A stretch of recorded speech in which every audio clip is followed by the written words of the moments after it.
Central Plumbing is here 24/7, 365. We want to thank our customers, family, and friends for 50 years of success. And looking forward to 50 more.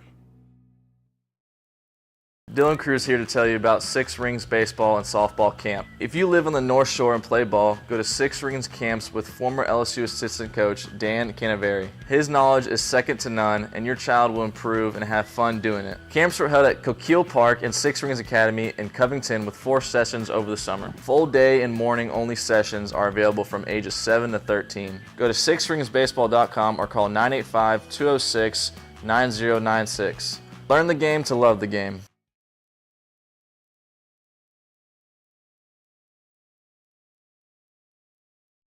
This is SportsCenter. I'm Christine Lisi. Lions making Amon-Ra St. Brown the NFL's highest paid receiver, 4-year, $120 million extension, $77 million guaranteed. They're also giving Penei Sewell the largest deal for an offensive lineman, 4 years, $112 million. Bengals picked up receiver Jamar Chase's 5th-year option, estimated value nearly $22 million. Heisman Trust formally reinstated the 2005 Heisman to Reggie Bush amid what it calls enormous changes in the college football landscape. He forfeited his Heisman in 2010 in the wake of significant NCAA sanctions for USC. ESPN radio co-host and former NFL linebacker Chad Brown. The sea change has not been like small, where athletes are now given a $50 a month stipend. There are people who make millions and millions of dollars, and to acknowledge the same situation that Reggie Bush finds himself in, that today's college football players find themselves in, and to acknowledge the reality of that, it's just a correcting of the record in my mind. Stanley Cup playoffs first round, Toronto's William Nylander game time decision, Game 3 tonight against Boston.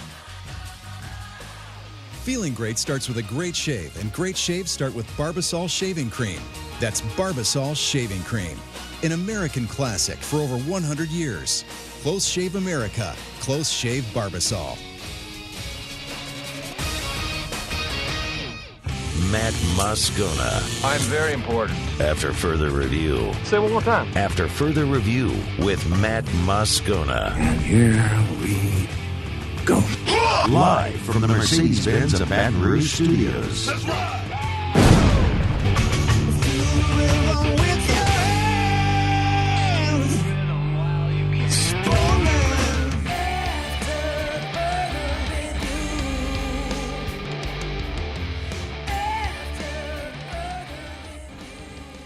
And off we go. Welcome aboard. Glad you're with us. It's AFR presented by Pluckers. I'm Matt. Glad to have you aboard with us here. We are in Lafayette today, live from the tap room in River Ranch, and fired up to be here with our friends at ESPN 1037, Lafayette 1041, Lake Charles, and Delta Media. Nate Bargatze tonight at the Cajun Dome, so it'll be a huge night, and we're fired up to be here if y'all can come on by. Locked, loaded, a ton to do today. So let us begin, as we do every single day. It's time to pop the top on another edition of AFR with Bud Light. Drink easy.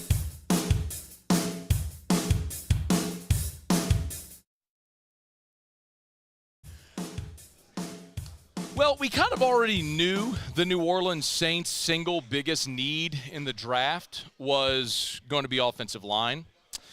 And we've kind of phrased it before. You have wants and needs and musts, and then like whatever is above a must, like whatever is a 10x of a must is what the Saints offensive line situation is right now. Like, this is not even debatable anymore. If anyone was considering the possibility of the Saints doing anything other than selecting the best available offensive lineman at 14 in Thursday's NFL draft. If you've not heard the news, Saints offensive lineman James Hurst is retiring, making that announcement earlier on Wednesday on social media.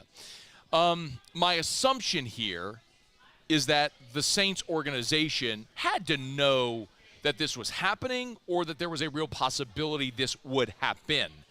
I can't imagine that Hurst would just spring.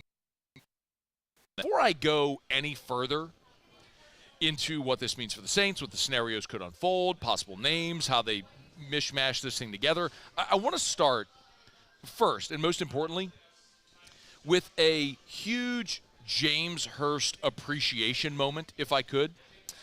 James Hurst is 32 years old, and if you remember, he was an undrafted free agent coming out of North Carolina. So he's an undrafted free agent coming out of North Carolina. He signs as a UDFA with the Baltimore Ravens and ends up playing 6 seasons, including becoming their starting left tackle. From undrafted free agent to start franchise left tackle with the Ravens for 6 years. Now, his last year in Baltimore, 2019, he only started a couple of games at left tackle. They tried to kick him inside to guard. He basically lost his spot. The Ravens said, we think you're done. We're going to move on. Okay, happens. I mean, look, for any player to go 6 years in the NFL is a massive success. Any human to last 6 years in the NFL is a resounding success. And for Hurst being a UDFA to have that kind of career was awesome. And when the Saints signed James Hurst in 2020, it was the COVID year, when the Saints signed James Hurst, the idea was, well, he's going to be that backup swing offensive lineman, kind of what Sinio Calmette was, if you remember. He was a guy that, could play guard, could play tackle. Someone went down. He was a versatile guy that could play either side of the line, any of the positions, and that made him very valuable. Well, Calmette did so well with his opportunity, the Texans signed him, so the Saints had a void, and the Saints went and signed James Hurst. And the thought of James Hurst was that he was going to be nothing more than that guy, right? He's going to be your 6th or 7th offensive lineman. A guard goes down, he could slide in. A tackle goes down, he goes in. You kick Pete to left tackle, Hurst could play guard, whatever the case may be. And all James Hurst did in New Orleans in that COVID year made 5 starts for the Saints. Played in 12 games, but made 5 starts for you. The next year in 2021, played in all 17 games with 15 starts. In 2022, played in 16 games 16 times. And last year in 2023, started all 15 games in which he played. James Hurst became the beacon of consistency and reliability. I'm not telling you James Hurst was a dominant offensive lineman for the New Orleans Saints. I'm not telling you guy was Pro Bowl, this or that, all pro, franchise, anything. What I'm telling you is for a guy that was a UDFA, hung on in Baltimore, became a starter, came to New Orleans when Baltimore thought his career was over, came here thinking it was going to be nothing more than a backup rotational swing guy, and ended up starting 5, 15, 16, 15 games for you. Like, round of applause for James Hurst. 32 years old. Listen, even Dennis Allen. Muse, can you play this? I know we're going to have a little delay, so my apologies for this back in studio. But Dennis Allen talked about back in October the foot injury that Hurst was dealing with then. It's basically kind of the same, foot injury that he had, previously that he sustained in practice and, was able to play through it 2 weeks ago.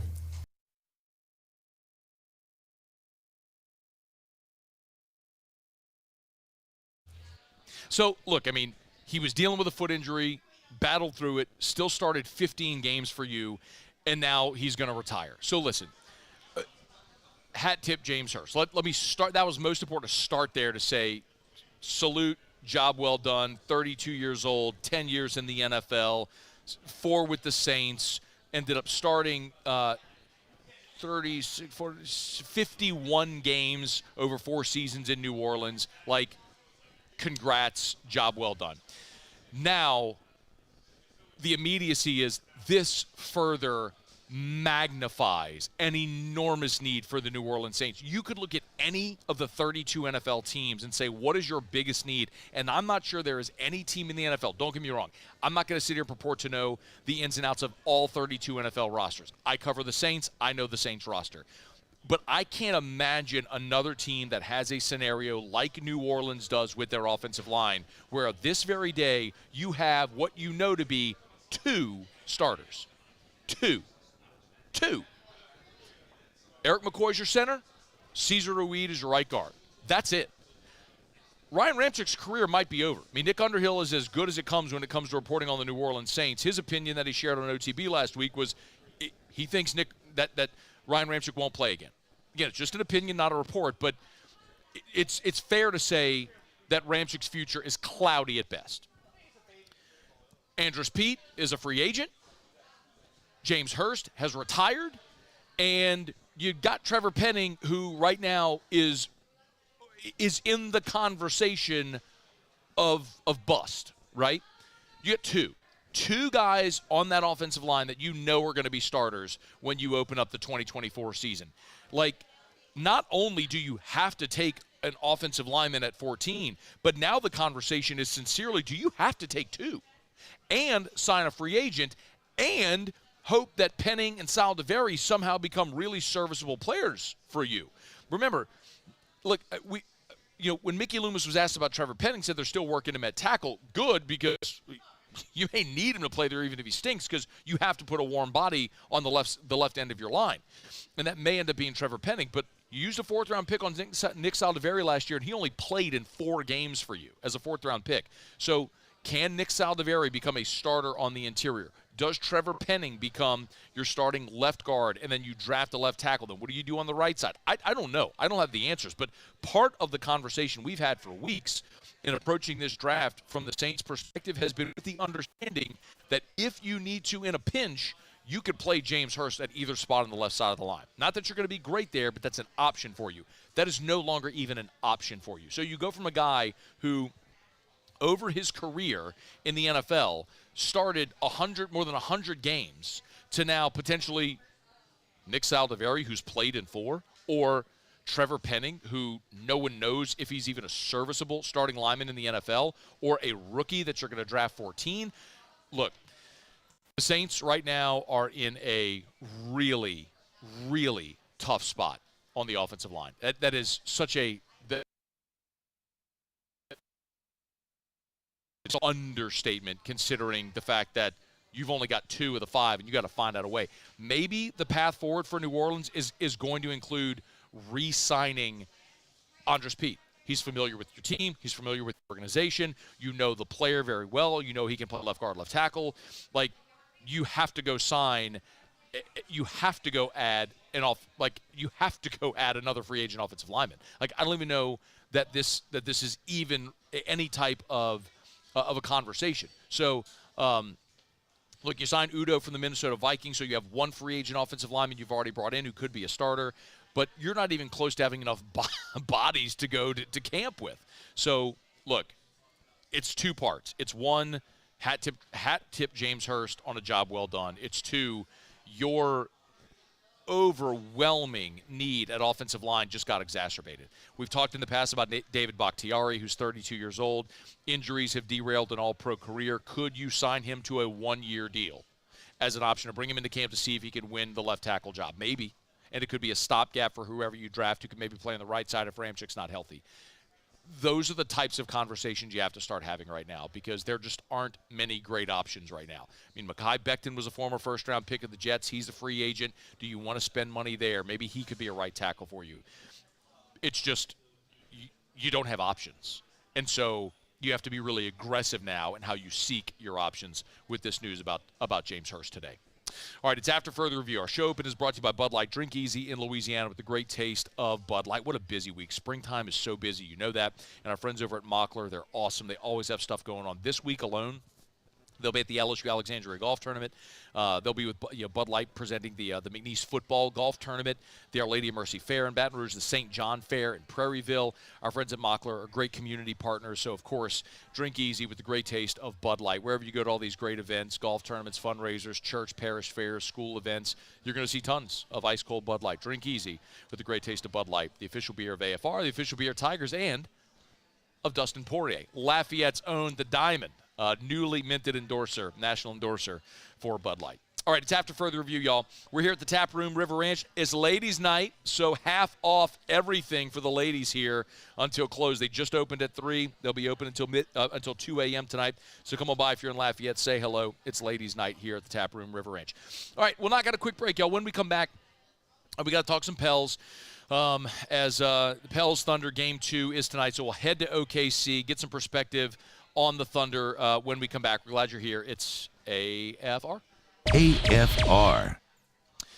AFR is brought to you by Glow Resources, GLO, glowresources.com. Glowresources.com is where you can find out more about Glow. You know, one of the things they hear so often at Glow from their clients, employers who are having trouble hiring and finding consistent help, is that they have trouble finding employees that'll show up. Does that sound familiar? And it could be a variety of reasons. My car broke down, have a child being born, maybe I got selected for jury duty, court date, something like that. Well, one of the things Glow does exceptionally well is they check on the front end. On their front end screening, they check these details. They want to make sure that they have reliable transportation. Are there upcoming appointments? Do you have the physical requirements and physical capabilities and skill requirements capabilities to do the job? That's how they end up having more success in the hiring process. Glow does thousands of interviews every single year. Let them help. GLO, glowresources.com. I've been doing business with Luba for 25 years. They're dependable, trustworthy. It's just the attention to detail with our clients. Our folks have years and years of experience. They're highly trained professionals, but many companies have that asset. What I'd like to think makes Luba a bit different is that we use those talents in a way that truly is dedicated to serving the needs of the folks who depend on us. Bayou Ford has $10,000 off F-150s, $10,000 off the new F-150 truck, plus 1.9% for 72 months. And all new Bayou Ford vehicles come with a 1 million mile warranty. The crew at Bayou Ford is going to do right by you. The Windsor Senior Living Community in Mandeville, Louisiana is a beautiful, vibrant apartment community geared towards seniors.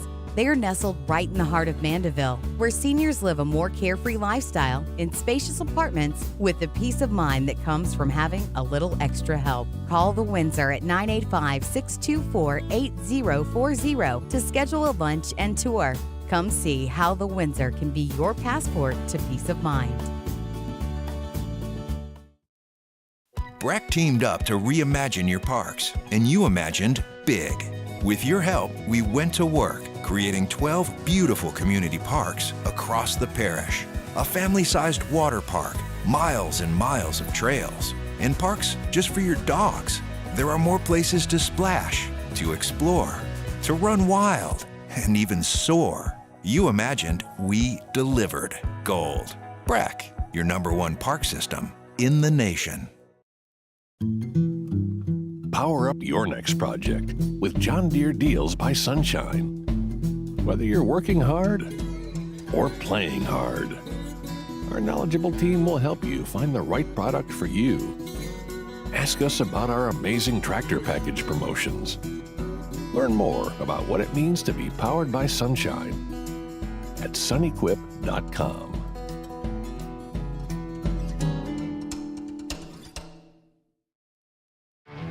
There it is, the extra mile, on the border of expected and extraordinary for those willing to go further, like vans customized for work or play, with safety and tech to keep you connected, supported by a 5-star sales, service, and finance team, and backed by the 1-star you know. So go the extra mile. It's never crowded, because so few have what it takes to go there. Mercedes-Benz Vans. Gulf Coast Bank and Trust is giving our customers the power to bank anywhere, anytime during this challenging event. And we're right there with you. Our mobile banking app is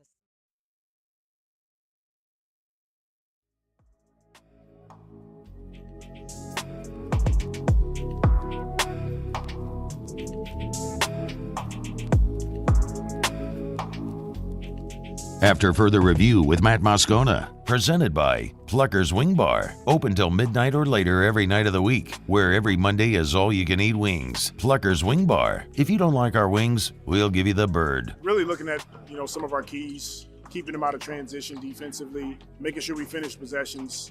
I thought the second half they made a better effort to go after offensive glass and just locking into some of our keys, some of our concepts, and we had a really good practice today.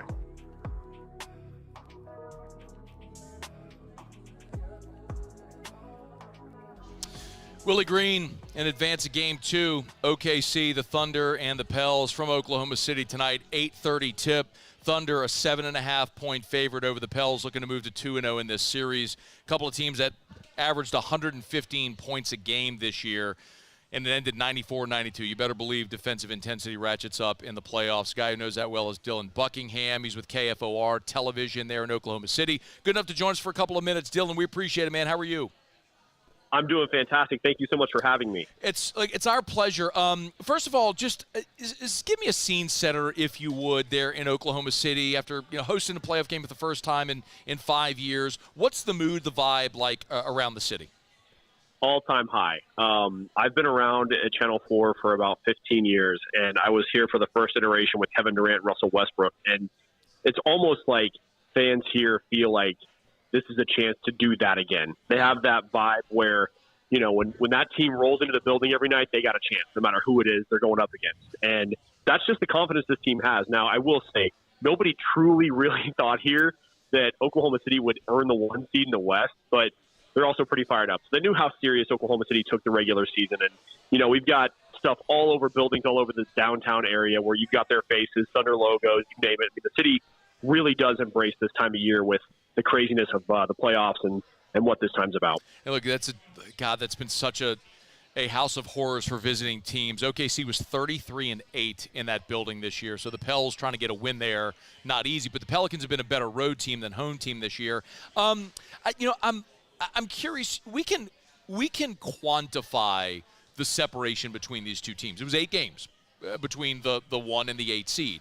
But how do you qualify that after watching them this year and then certainly watching Game 1? Where do you see the biggest differences right now, Dylan? Between the Pelicans and the Thunder? Yes.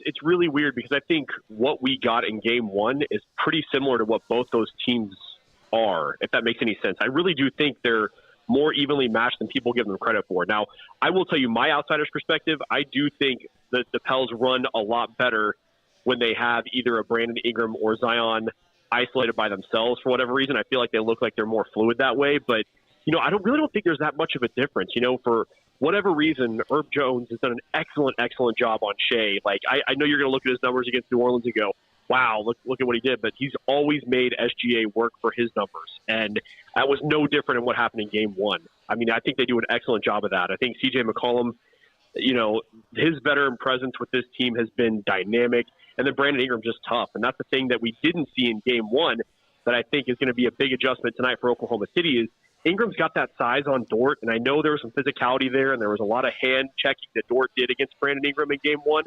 I don't know if they're going to let that go tonight. And I keep waiting for BI to get crazy and just go and use his size as an advantage. He's done that to Oklahoma City past couple of years. We've seen him just go right over Dort and not even care and drop in shots. So I think that could be a big adjustment tonight. But to answer your question, I think they're more evenly matched than people give them credit for. And I think Zion playing 70 games this year was a huge benefit to that.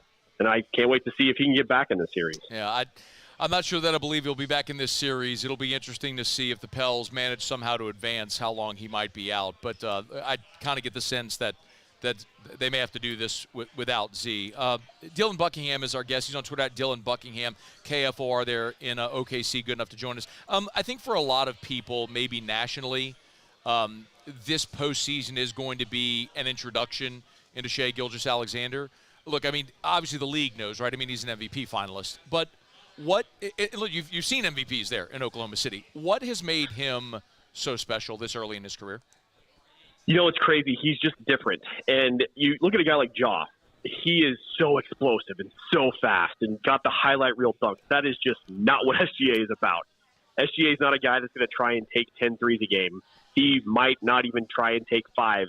What he likes to do is basically dissect you in the mid-range, attack the basket, and try and contort his body to finish within 8 to 12 feet. I mean, that's just what his game is, and it's psychotic that everybody they've gone against, knows what he wants to do. The Raptors did a good job of defending him and coming out early and trying to pick him up at half court. That was something that kind of threw him off his game a little bit. I know he said the physicality of what the Pelicans did in Game 1 threw him off his game a little bit, but that's just what he does, and it's really weird because he's the kind of guy that'll hit some shots and they're not flashy, and you look down and you're like, wow, how the heck does he have 28 points? He does an excellent job of getting fouled. And that's the other aspect, too, that I think a lot of people don't understand about his game. You're going to see him get about 10 points per game from the stripe. That's just what he does. He's a fantastic free throw shooter. So that's what makes him special is he's just elite at doing what he wants to do. It's not necessarily flashy, But when you look down at the end of the night, you go, holy crap, this guy had 30 points. And before you know it, 50 games later, he had over 30 points. So it's one of the strangest things I've ever seen. But I think what really, truly makes him special is he knows he's the guy. He knows he's supposed to be the guy.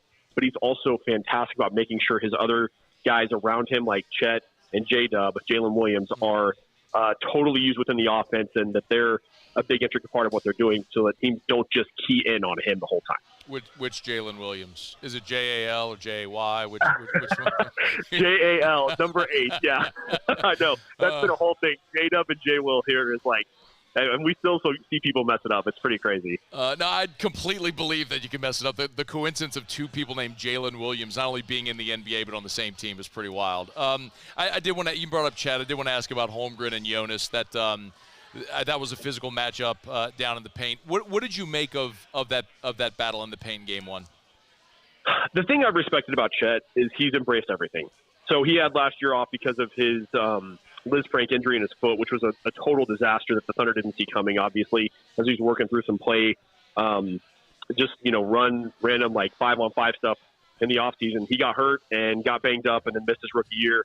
Got a chance to kind of sit back and look at everything from a outsider's perspective before he was able to get back into the swing of things this year. And that physical matchup between those two, I've appreciated Chet because he is not afraid being kind of lanky. A lot of people here kind of compare him to Kevin Durant because he doesn't have a bunch of meat on his bones, but he will go at people. Now, that being said, it's hard for me to sit here and tell you that Chet had an upper hand on Jonas whatsoever when he goes 13-20. And Oklahoma City struggled this year on the offensive glass. And there's a reason why they went to get Bismack Biyombo, but he hasn't really played a whole heck of a lot.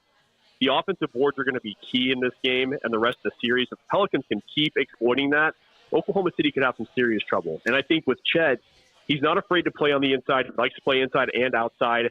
That physical nature is going to be a thing. Now, we've seen games where a Yusuf Nurkic went out there and got close to 30 rebounds against OKC, and they bounced back in game 2. They've done a good job scrambling to help Chet in that department, but what they're asking him to do to go against the Jonas, that's going to be tough this series. And I'm really curious to see if Chet kind of like starts to wear down just a little bit with how physical Jonas can be. Yeah, the Pels did win the offensive glass 18-8 in game 1, but even still, even with that giant disparity in second chance opportunities, Pels still came up a couple of points short. All right, last thing for you, Dylan. Your time very much appreciated. What is the blueprint tonight for Oklahoma City if they manage to get out of there, head to New Orleans with a 2-0 lead?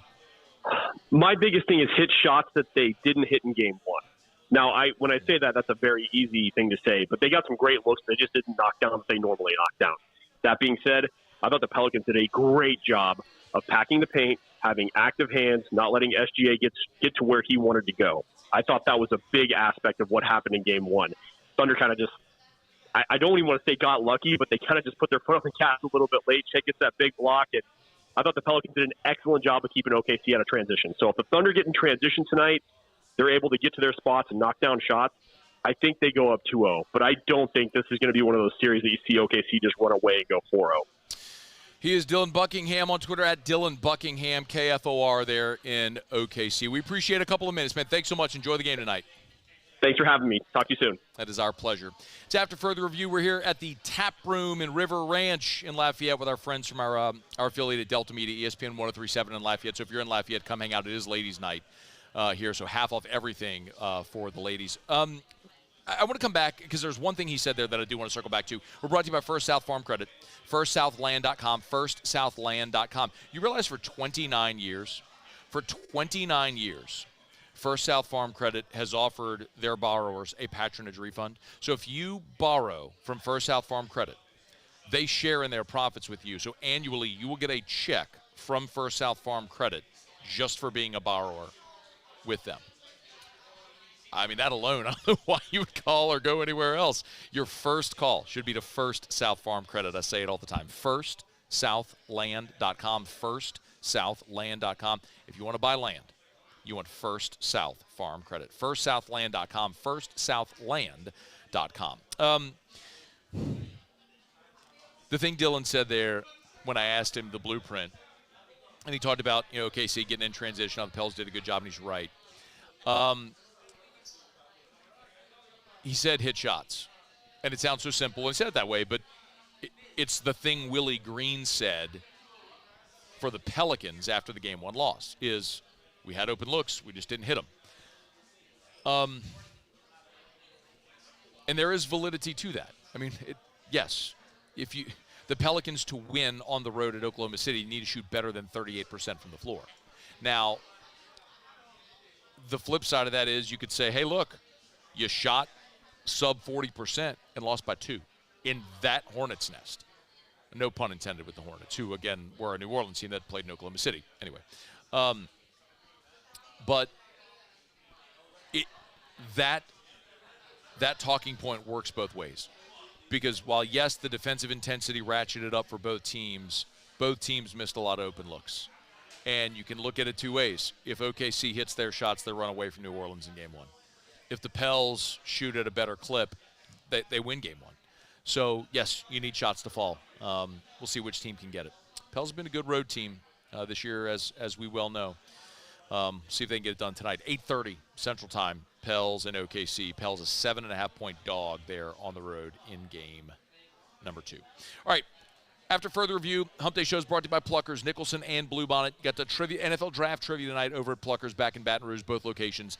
And tomorrow with the NFL Draft, remember at Pluckers, they do draft special. So for every pick, when someone's on a different team's on the clock, there's a different special for every pick of the first round. If you're looking for something to do, of course, Pluckers, always a great spot to catch the NFL Draft. All right, y'all, it's after further review. We'll knock out a quick break. When we come back, we'll do around the SEC. The college football world is celebrating because an injustice has been made right. We'll get to that. And Taylor Calandro with some Bourbon Dictionary later this hour. Stick around. It's AFR. AFR. I want to take 60 seconds and remind you about Action Industries, proud partner of LSU Athletics. Of course, with the LSU baseball team feeling like maybe they're starting to hit their stride. Remember, every time there is a mound visit this baseball season out at the box, that mound visit is brought to you by Action Industries, a proud partner of LSU Athletics. But Action Industries, they have been embedded and ingrained in our community and our culture for 42 years. They opened up in 1982, servicing the petrochemical and refinery markets. But remember, maybe you have a massive job, one of these mega projects going on, and contractor needs help. They're being worn thin. They can supplement. You get thousands of workers, you get maxed out. Action Industries can help supplement your mega projects. Give them a shout. You can look them up online. You can go to their LinkedIn as well. It's a great place to find a lot of their content and connectiveness. It's Action Industries, a proud partner of LSU Athletics, proud partner of ours here on AFR as well, a great Louisiana company servicing the petrochemical and refinery markets. It's Action Industries.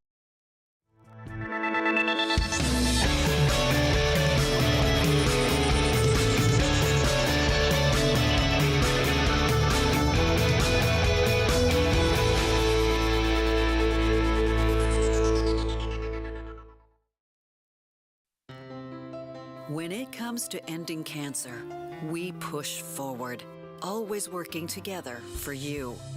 That's why our cancer experts at Ochsner have clinically integrated with MD Anderson Cancer Center.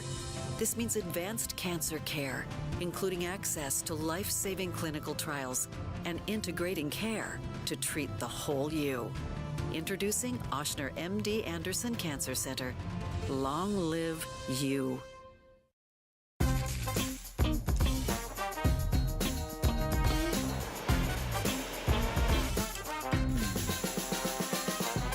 The best kept secret in town is out. Discover Tallulah at the Renaissance Hotel on Bluebonnet.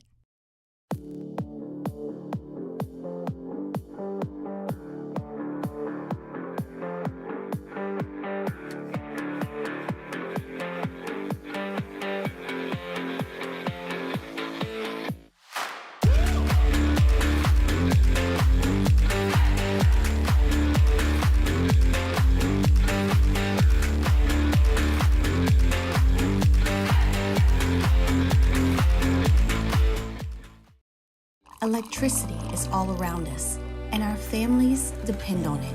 Every day is sparked by the power of a cold drink or a warm meal, a movie night, and a comforting light at the end of a dark hallway. From sunrise to sunset, playtime to bedtime, our team is ready to take care of your electrical needs. Even in the case of an after-hours emergency, the light in your life shines brighter with Mr. Electric. Hey, it's Matt Moscona. For years, you've heard me tell you about Insurance Network of Louisiana, helping you find better coverage for less money. But it's not just for your home and auto. They also offer commercial property. So, retail stores, professional offices like doctors, dentists, attorneys, clothing boutiques. Insurance Network of Louisiana can find you better coverage for less money. They service the entire state of Louisiana, and they're local. So call today at 293-0450 or lainsurance.net. Yo, Jake here from my friends over at Community Steel Company located in Gonzales, Louisiana. The local place you can turn to for all of your metal building needs. Notice I said local, not Houston, not Dallas, not Atlanta, but right here in Gonzales. Visit them at their brand new state-of-the-art website at communitysteelco.com or pick up the phone and give them a call today to answer all of your questions on your metal buildings.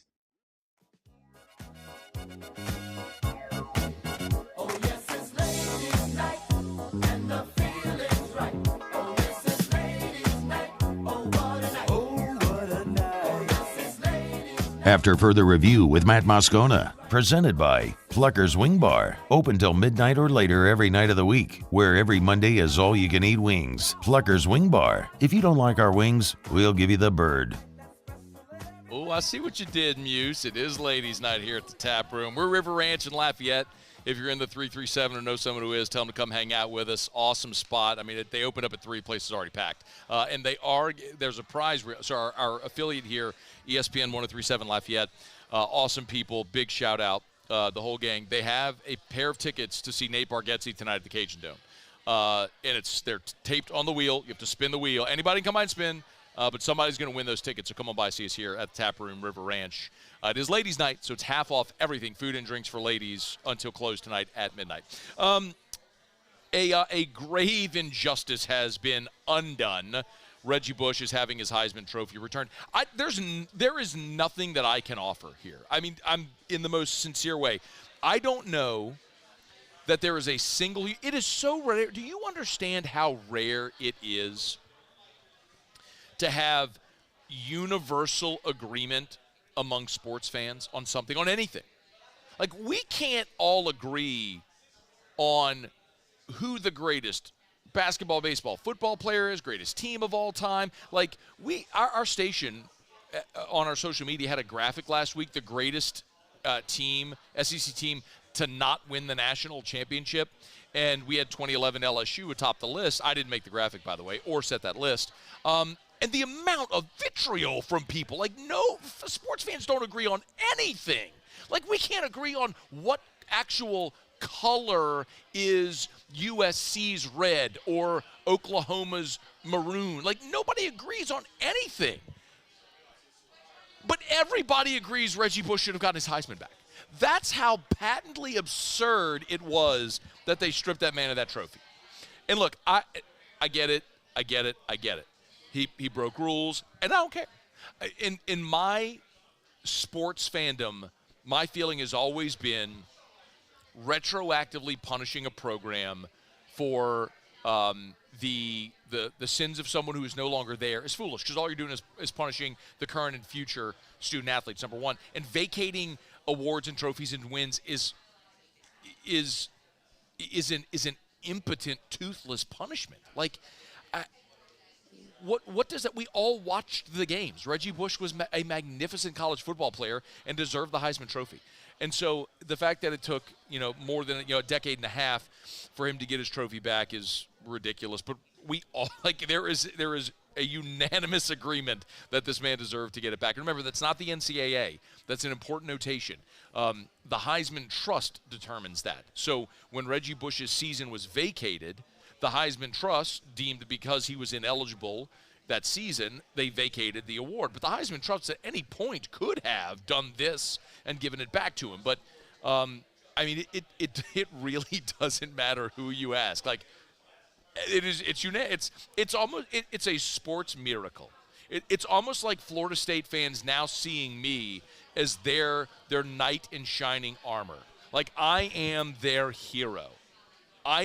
Florida State fans, it's an amazing about face, because before LSU and Florida State played, I somewhat internet infamously said that none of Florida State's receivers would start at LSU. And Keon Coleman had a great game that day, but even still, look at how the season went. LSU's going to have 2 receivers taken in the top 20 of the draft. I was right, but nonetheless, Florida State fans hated me then, but now I'm their hero. Enrique Iglesias serenading us in the background. I can be your hero, baby. That's what Florida State fans sing to me all the time now. As odd as that is. I don't know. I went on a tangent. I don't know why I just did that. I don't know where I was going. All I have to say is I have nothing else to say with regard to Reggie Bush because we all agree it was a great thing. Yes, give the man his Heisman back. All right, it's after further review. We're glad you're hanging out with us here. Muse is going to do Around the SEC in just a quick second. Remember, we're brought to you by the Williamson Eye Center. 924-2020, 924-2020, or williamsoneye.com. That's williamsoneye.com. Have you done it yet? Have you set up your consultation with Dr. Blake Williamson? If you want to ditch contacts and glasses forever, it's possible. No matter your age or your refractive issue, they have a procedure that can let you see 20/20 without contacts or glasses. You tired of taking your phone in a restaurant and turning on the light and putting the glasses at the end of your nose and doing this to see the menu? You don't have to. Williamson Eye Center can help. 924-2020 or williamsoneye.com. Okay, do it every day about this time. Let's go around the SEC. Take it away, Muse.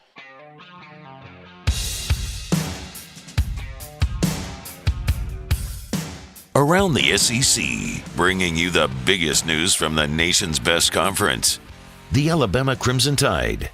Alabama offensive lineman James Brockmeyer, he's off to the portal.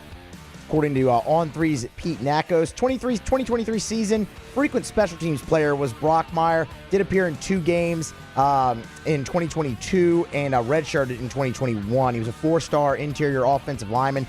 The number 14 interior O-lineman in the 2021 cycle will now look for a new home that is not Tuscaloosa, Alabama.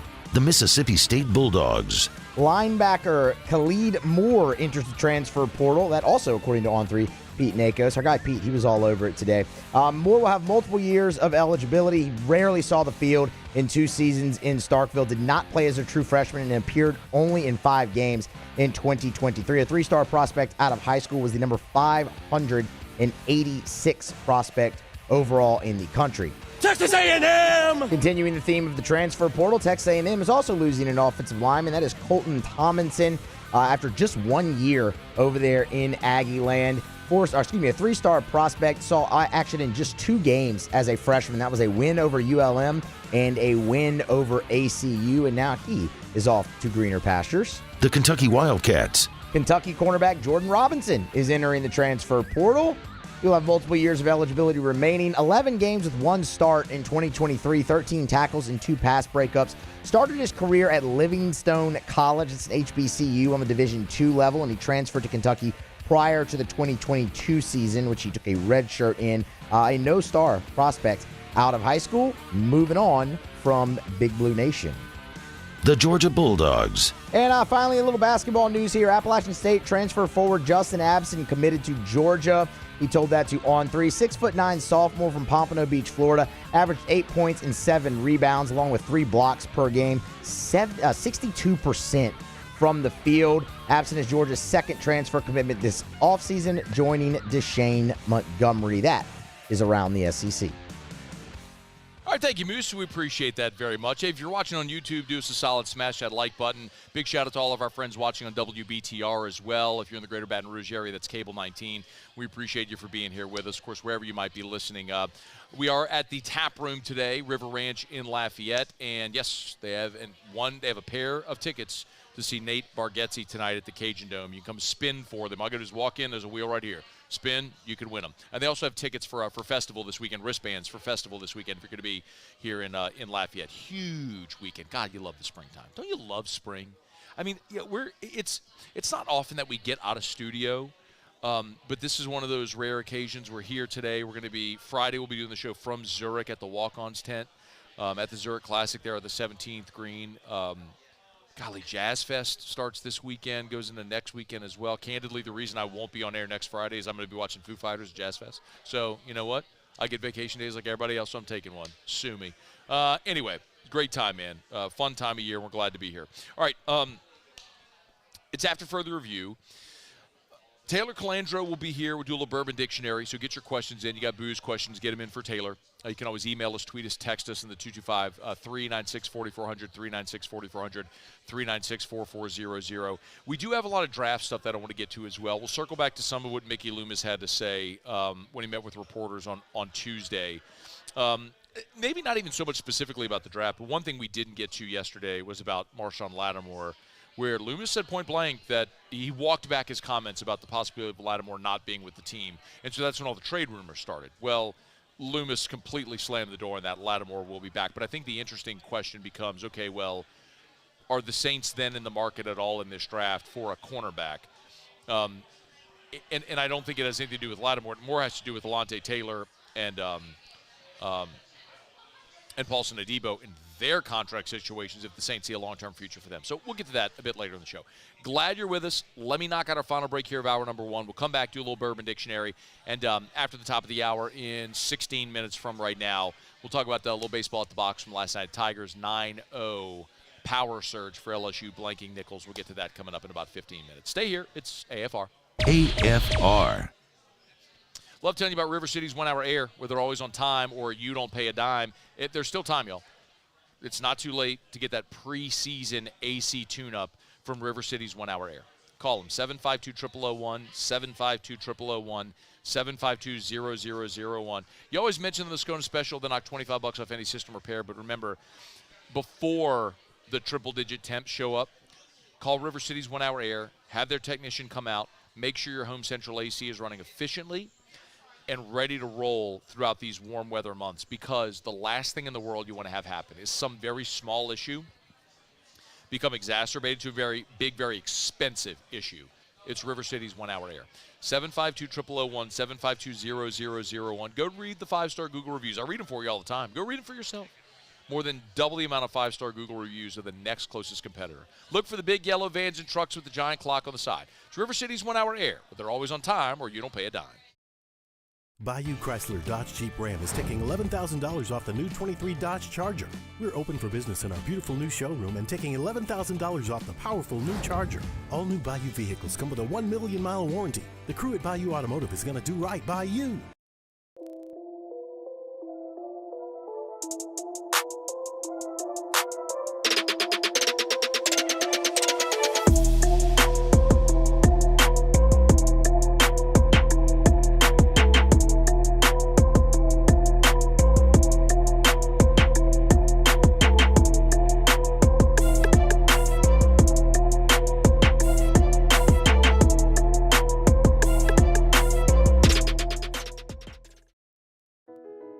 I've been doing business with Luba for 25 years.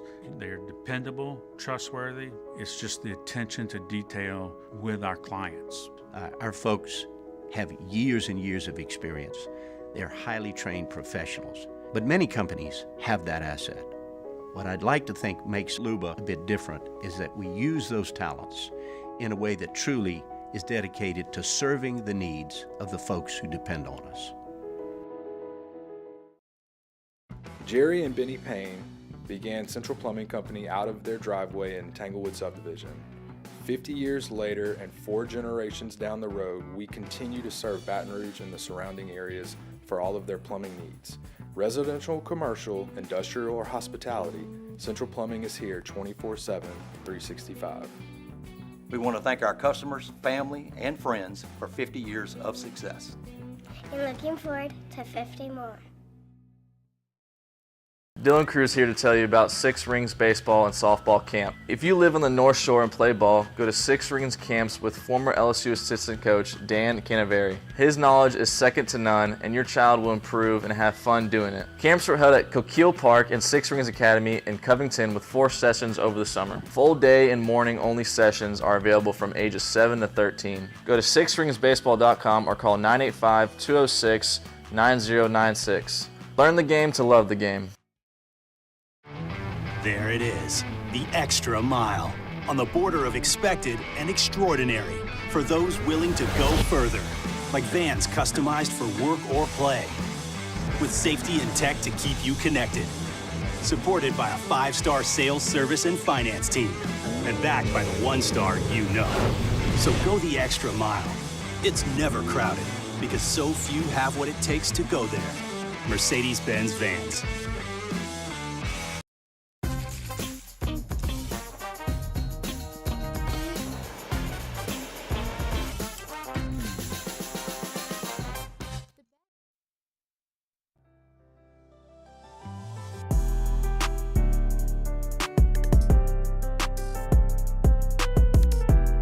After further review with Matt Moscona, presented by Pluckers Wing Bar, open till midnight or later every night of the week, where every Monday is all-you-can-eat wings. Pluckers Wing Bar. If you don't like our wings, we'll give you the bird.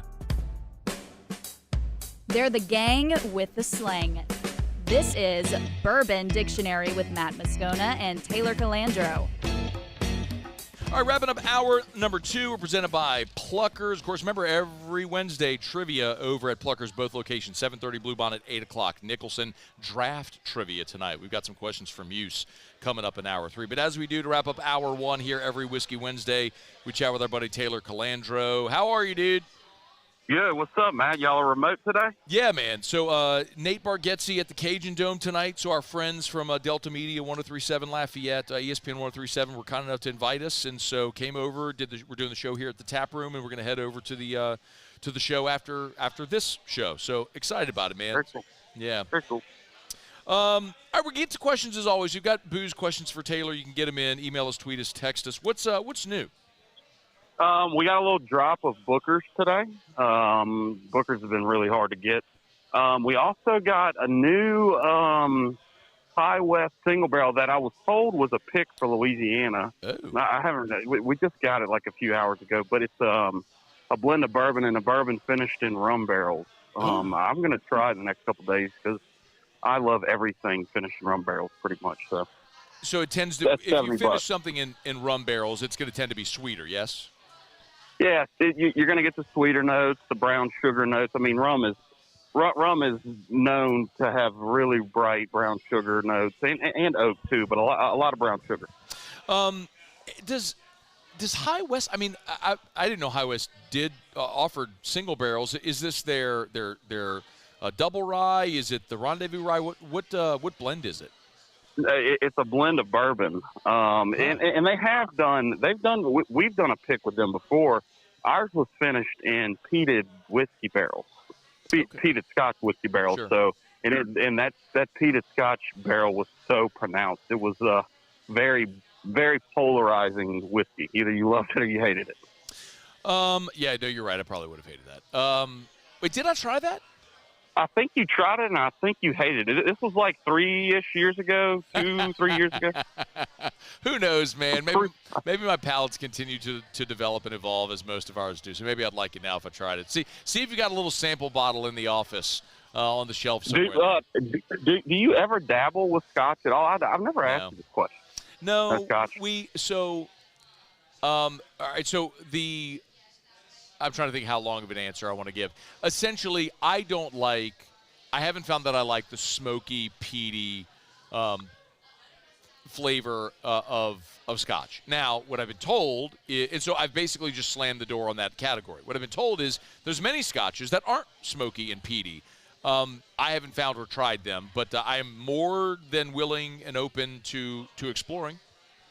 Well, comparatively to bourbon, I mean, they're all smoky and peaty, so it's just kind of an acquired taste. But man, older Isleys, like the really smoky ones, the older age-stated ones, that's some of my favorite bottles of whiskey I've ever tried.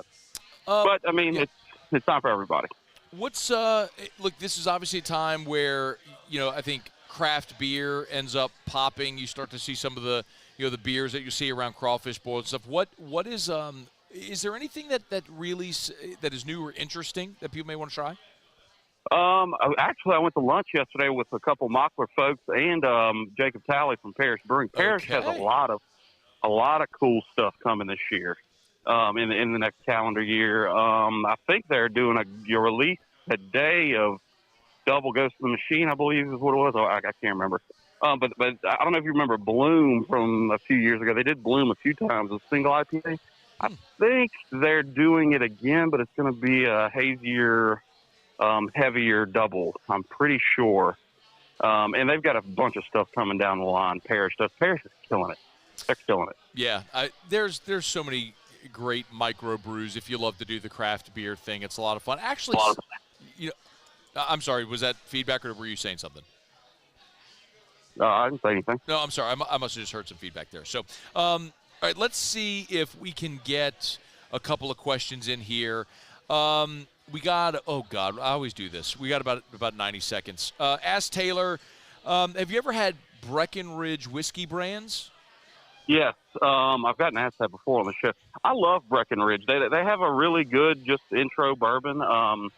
We don't carry it right now. I don't think. We have it off and on. But it's good. I think it's about $40 or $50. I don't mind it at all. Ask Taylor, best tequila for a margarita? I push Cimarron. I mean, that's very inexpensive. Cimarron. It's like $30-something for a liter of it. It is great for margaritas. It is great to sip on. The Reposado is fantastic for like $35. Cimarron. Ask Taylor, favorite scotch? I love Islays. My favorite line. Spell that. Islay, Islay. It's a region of Scotland's island. Got it. It's basically island, and it means island, I guess, in some old language. But anyway, the smokier peaty stuff. So I would say like Lagavulin. I love Lagavulin. Ardbeg. Some Lefroy. Lefroy gets a little too barbecuey for me, but Lagavulin because it's a little sweet, definitely. At last one, we got, I don't have time. Taylor Calandro, we're like literally at 15 seconds. Taylor Calandro, Wine and Spirits Director at Calandro's for a little bourbon dictionary every week. Thanks, dude. All right, Matt, see you. I promise I'll do better next week of like trying to get all of your questions in. Hour number 2 coming up right after SportsCenter. Don't you move. AFR. AFR is brought to you by Shaw Bills Tire and Auto Service, ShawBillsTire.com, ShawBillsTire.com. You know where to find them with location. As a matter of fact, we're here in Lafayette. There's Shaw Bills in Lafayette. There's Shaw Bills in Youngsville, Morgan City, Baton Rouge, Denham, West Baton Rouge, all over 18 locations. If you need tires, of course, you want to buy the best tires, and you want to buy them as cheap as you possibly can. So go to Shaw Bills, because Shaw Bills is going to sell you the best tires on the road for the cheapest price possible. As a matter of fact, they guarantee it. It's part of the Charlie's Dozen. When you buy tires at Shaw Bills, there's a dozen benefits extended to you and every vehicle in your family, which like free tire rotations, free balancing, mounting, alignment for the life of the tires. It's Shaw Bills, and part of it is their price match guarantee. Buy tires at Shaw Bills, find them advertised somewhere else cheaper. They will refund you 125% of the difference. That's Shaw Bills. You're always going to get the best tires at the cheapest price, and they treat you like family. ShawBillsTire.com. Shaw Bills, we keep you rolling.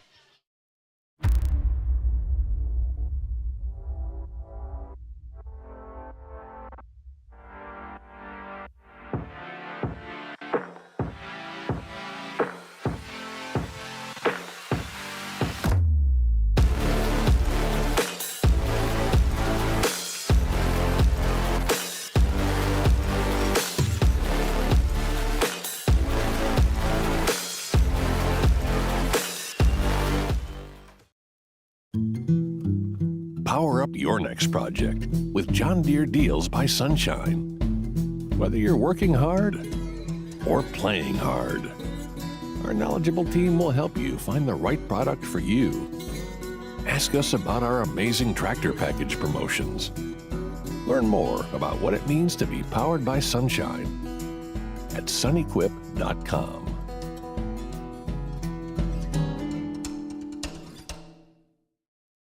Breck teamed up to reimagine your parks, and you imagined big. With your help, we went to work creating 12 beautiful community parks across the parish. A family-sized water park, miles and miles of trails, and parks just for your dogs. There are more places to splash, to explore, to run wild, and even soar. You imagined, we delivered. Gold. Breck, your #1 park system in the nation. Electricity is all around us, and our families depend on it. Every day is sparked by the power of a cold drink or a warm meal, a movie night, and a comforting light at the end of a dark hallway. From sunrise to sunset, playtime to bedtime, Our team is ready to take care of your electrical needs, even in the case of an after-hours emergency. The light in your life shines brighter with Mr. Electric. Hey, it's Matt Moscona. For years, you've heard me tell you about Insurance Network of Louisiana, helping you find better coverage for less money. But it's not just for your home and auto. They also offer commercial property. So, retail stores, professional offices like doctors, dentists, attorneys, clothing boutiques. Insurance Network of Louisiana can find you better coverage for less money. They service the entire state of Louisiana, and they're local. So call today at 293-0450 or lainsurance.net. Yo, Jake here from my friends over at Community Steel Company located in Gonzales, Louisiana. The local place you can turn to for all of your metal building needs. Notice I said local, not Houston, not Dallas, not Atlanta, but right here in Gonzales. Visit them at their brand new state-of-the-art website at communitysteelco.com or pick up the phone and give them a call today to answer all of your questions on your metal buildings, roofing and sheet metal, and any other steel needs you or your business need at 225-647-2020.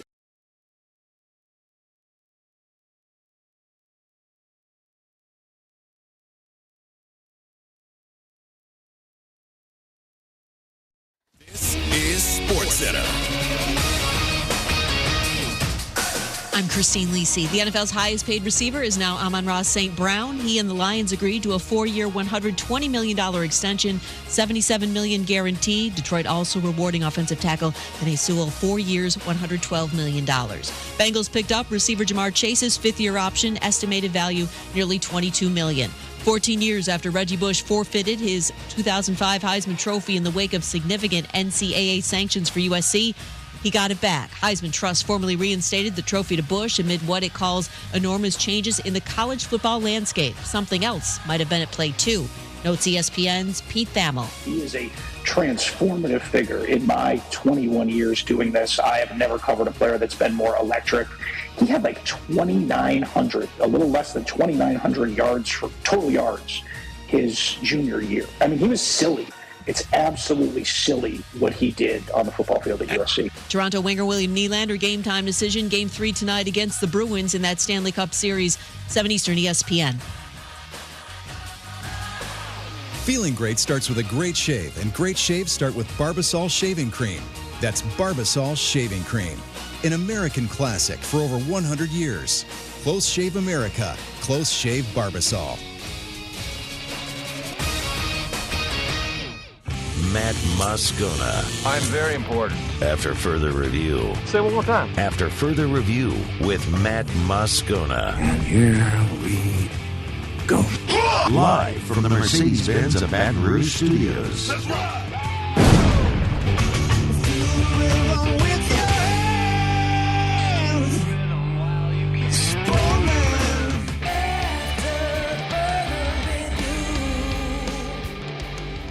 Hour 2, off we go. Welcome aboard. Glad you're with us. It's AFR presented by Pluckers. We are in Lafayette today live from the tap room in River Ranch. They are celebrating their 10-year anniversary. So for this month only, they brought the hot dogs back. If you're a fan of the tap room here at River Ranch, you know that all too well. Sort of a happy 10-year celebration. They've been so hospitable to us. We're thrilled to be here and glad you're hanging out as well. Man, we got a lot to do this hour. We are going to continue our SEC spring recaps. Take a look at the Georgia Bulldogs here in about 15 minutes. And a Ross Jackson Locked On Saints is going to be here bottom of this hour. So a ton to do and glad that you're hanging out. LSU baseball was back at it at the box. And listen, I understand, right? I want to start this conversation with the understanding, like, I'm not doing backflips that the LSU Tigers beat the Nicholls Colonels 9-0 on a Tuesday night. Okay, yes, I'm the guy with the midweek games, don't matter mantra that we've talked about for forever. But what I am looking for is progress with this team and answers that Jay Johnson might be finding with his team, even at this late stage as you enter the final month of conference play. First and foremost, here was Jay Johnson's comments on the win over the Colonels. Yeah, it's a good night for us. I'm really proud of the pitchers. It's hard to throw a shutout in Division I baseball nowadays, aluminum bats, especially this time of year. And really good outing across the board. Great start by Cade. Christian was really solid. Sam Dutton, again, continues to be solid. Justin came in, got an out, and then Thatcher had 3 strikeouts in the 9th. So happy to see that out of those guys. Obviously, hit some homers and did a lot of things well. You had 5 homers, including the last one from Tommy White, which bounced off the noggin of a fan in the last row of the bleachers and left. You want to add insult to injury. God bless this guy. He did an interview with WBRZ up in the stands, and he sounded awesome. Like he's a dude I want to hang out with. Like if anybody knows, I think his name is Corey. If anybody knows that guy, tell him I'm looking for him. Like I want to sit at a bar and buy that guy beers and just talk to him. And I may regret it, but he sounded awesome, and I want to hang out with him. Anyway, dude took a Tommy White homer off the head, and he's wearing a glove. He's got a glove. This is tangential now again, but anyway, he's got a glove, misses the ball altogether, bangs off his skull, and then he goes over the wall, and it didn't even flinch him. I mean, that is like ultimate peak human form right there, to take a ball 400 feet away off your dome and not even be fazed by it. Like, it didn't knock him down. He just ate it. It was incredible. Anyway, 5 homers for LSU. That ties a season high. Tommy White, as we mentioned, hit 2 of them. We saw Stephen Milam hit another homer. Jared Jones hit a homer. Josh Pearson got the scoring started with a solo homer in the top of the 4th. A couple of things. Number one, that was the start of 9 consecutive home games.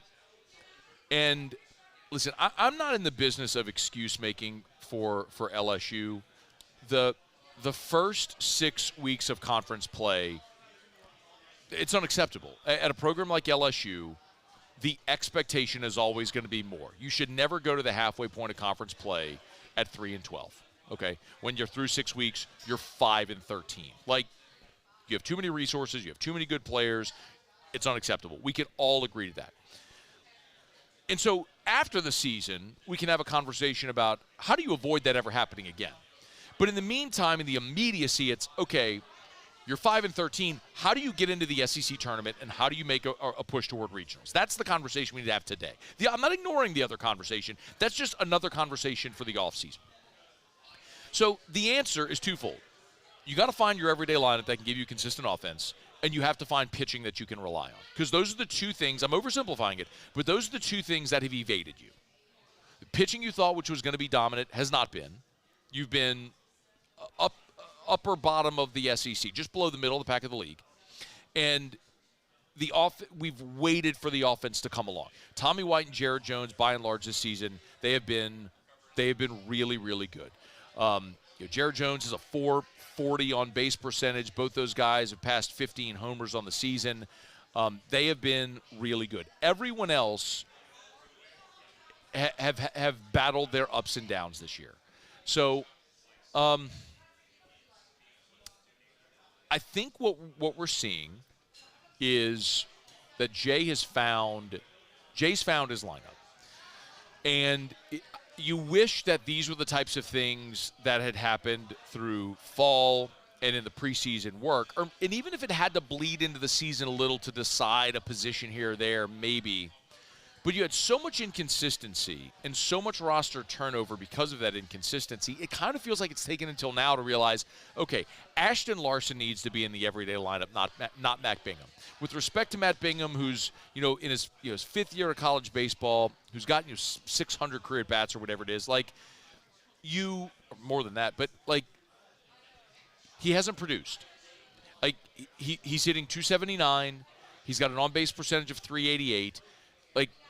By comparison, Paxton Kling, who everyone roundly looks at him and says he's been a disappointment offensively, Kling's on-base percentage is .411. Kling's on-base percentage is, what are we talking about, 24 points higher than Matt Bingham's. You hate it for the kid who's a veteran player you thought was going to come in and be a good veteran presence for you, but offensively just hasn't been there. So, yeah, Ashton Larson needs to play because he's hitting .344 right now. He's got a .443 on base percentage, and he's a really athletic outfielder. He needs to be in your lineup every day. Stephen Milam has entrenched himself, and as much as Braswell struggled at short with the glove offensively, where you've struggled to find offense, you can't justify taking him off the field. He's hitting .308 for the season. His on-base percentage is .418. He's been your leading hitter in SEC play. So you found some of that out with your everyday lineup. And with games like last night, it just further validates and solidifies that. The real question right now is, what are you going to get from your pitching? And, we know that Jay is starting to narrow it down a little bit. As we've seen on the weekends, guys like Aiden Moffitt get more run. Obviously, Sam Dutton is now they didn't need many pitchers this past weekend, especially when Gage Jump gave you a 7-inning complete game, and Ackenhouse and Herring took care of Game 3. But, Sam Dutton went an inning and 2/3 last night. Again, strike thrower. Never walks anybody. Throw it over the plate.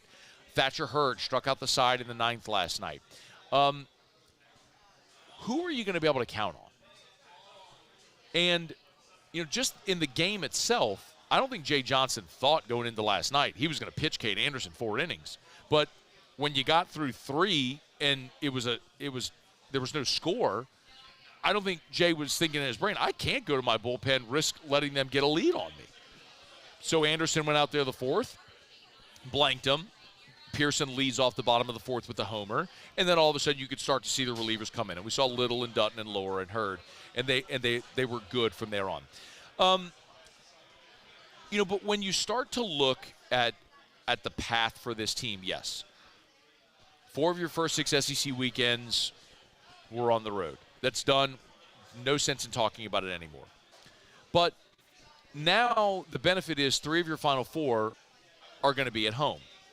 And your opportunity is sincere because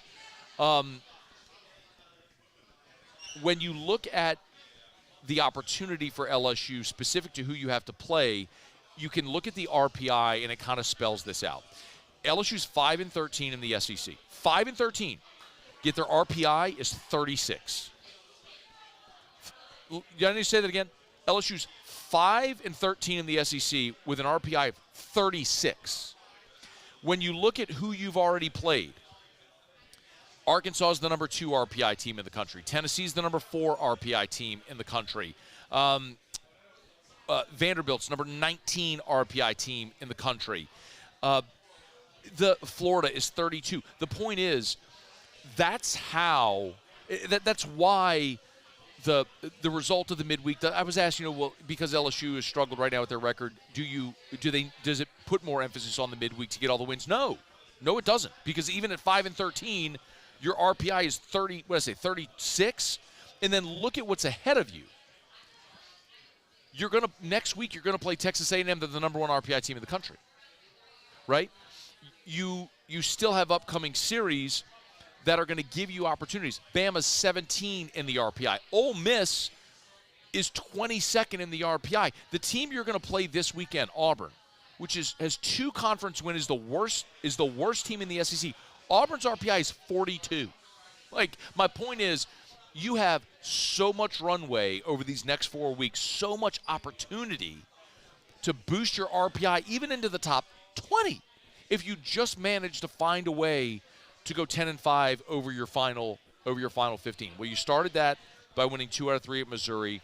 You got to go win this weekend, possibly even sweep against Auburn, which means it takes some of the pressure off of the A&M series. Not need a series win, only maybe win a game, but just playing that series, 3 games against the number 1 RPI team, is going to boost you. So, again, we will have time to have the conversation about what happened this year and how you avoid it ever happening again. But the time for that conversation isn't now. The time for the conversation now is, how do you get through this 9-game homestand at 8-1? You can get through this 9-game homestand at 8-1, maybe 1 loss to A&M, or 7-2. You lose the series to A&M, but you sweep Auburn. That's the opportunity that's ahead of LSU right now. And it's cliche, but you take it a day at a time, a game at a time, and you can understand how the path is there for them to get in. And if you get in playing your best, maybe you make some noise. I don't think anybody expects this team is going to win a national championship or even get back to Omaha. They're far too flawed.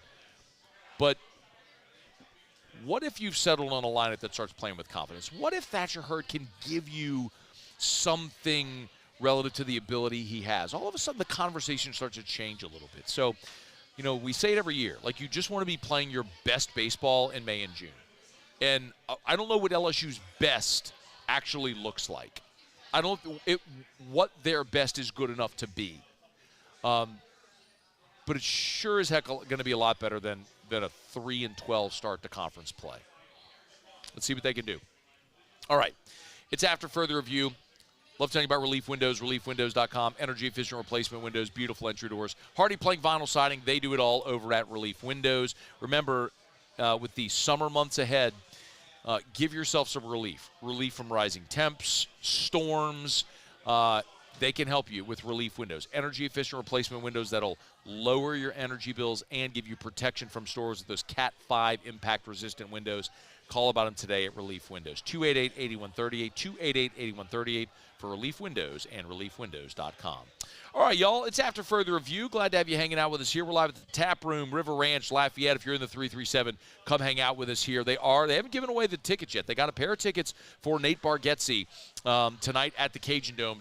They're taped to the prize wheel. To my immediate right, come spin the prize wheel. You can win it. They're also giving away bracelets for festival this weekend. So come on by. If you're in Lafayette, come hang out with us here at the Tap Room in River Ranch. All right, it's after further review. We're going to knock out a quick break. When we come back, we're going to continue our SEC spring recaps. We're going to be looking at the Georgia Bulldogs. Ended not the way they wanted it to end in 2023. Jake Rowe is going to tell us how Kirby's team looks coming out of spring. We'll do that next on AFR. AFR. AFR is brought to you by Clegg's Nursery. 4 locations in the greater Baton Rouge area: Siga near Airline, LA 16 in Denham, Mid-City on Don Moore, and the Garden Center on Greenwell Springs. Y'all just plant something.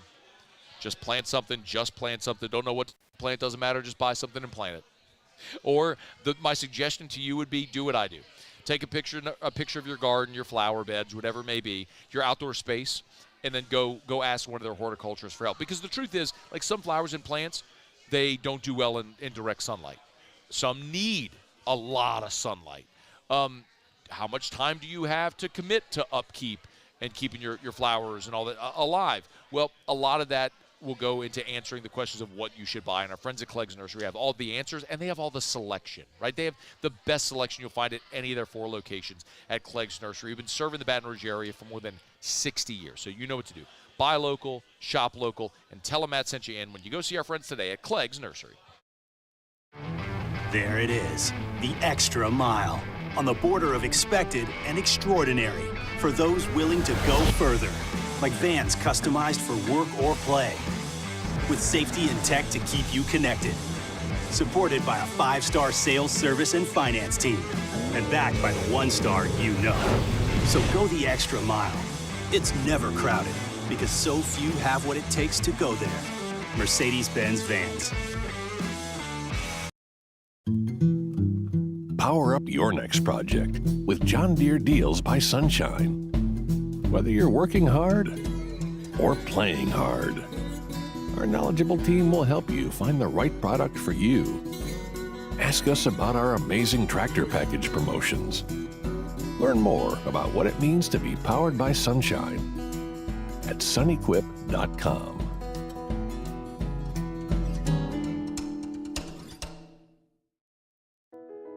I've been doing business with Luba for 25 years. They're dependable, trustworthy. It's just the attention to detail with our clients. Our folks have years and years of experience. They're highly trained professionals, but many companies have that asset. What I'd like to think makes Luba a bit different is that we use those talents in a way that truly is dedicated to serving the needs of the folks who depend on us. The Windsor Senior Living Community in Mandeville, Louisiana is a beautiful, vibrant apartment community geared towards seniors. They are nestled right in the heart of Mandeville, where seniors live a more carefree lifestyle in spacious apartments with the peace of mind that comes from having a little extra help. Call the Windsor at 985-624-8040 to schedule a lunch and tour. Come see how the Windsor can be your passport to peace of mind. Jerry and Benny Payne began Central Plumbing Company out of their driveway in Tanglewood Subdivision. 50 years later and 4 generations down the road, we continue to serve Baton Rouge and the surrounding areas for all of their plumbing needs. Residential, commercial, industrial, or hospitality, Central Plumbing is here 24/7, 365. We want to thank our customers, family, and friends for 50 years of success. And looking forward to 50 more. Dylan Cruz here to tell you about Six Rings Baseball and Softball Camp. If you live on the North Shore and play ball, go to Six Rings Camps with former LSU assistant coach Dan Canaveri. His knowledge is second to none, and your child will improve and have fun doing it. Camps were held at Coquille Park and Six Rings Academy in Covington with 4 sessions over the summer. Full day and morning only sessions are available from ages 7 to 13. Go to sixringsbaseball.com or call.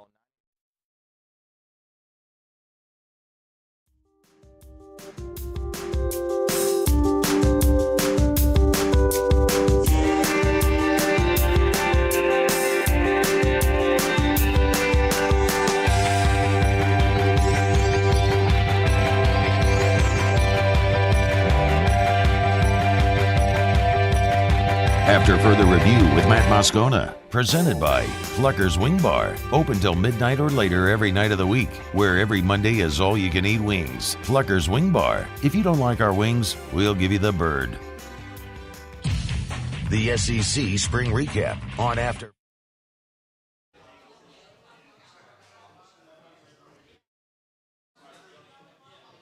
Go. All right, back here from the Tap Room, River Ranch in Lafayette. We're going to catch up with Jake Rowe from Dogs HQ here in just a bit. Having trouble connecting, looking for our Georgia Spring Recap, so we'll get to that in a bit. And our buddy Ross Jackson in 10 minutes from right now. Take a look at the Saints, a little deeper dive on Saints here on the eve of the draft. We always love having Ross here, so we'll do that coming up in about 10 minutes from right now. Muse, by the way, I did get a response from our guy Gabe Fertitta on the ring. Are you getting one? Well, so for those that may not remember, yesterday on the show, your boy might have had a little fun with the Florida State unconquered ring,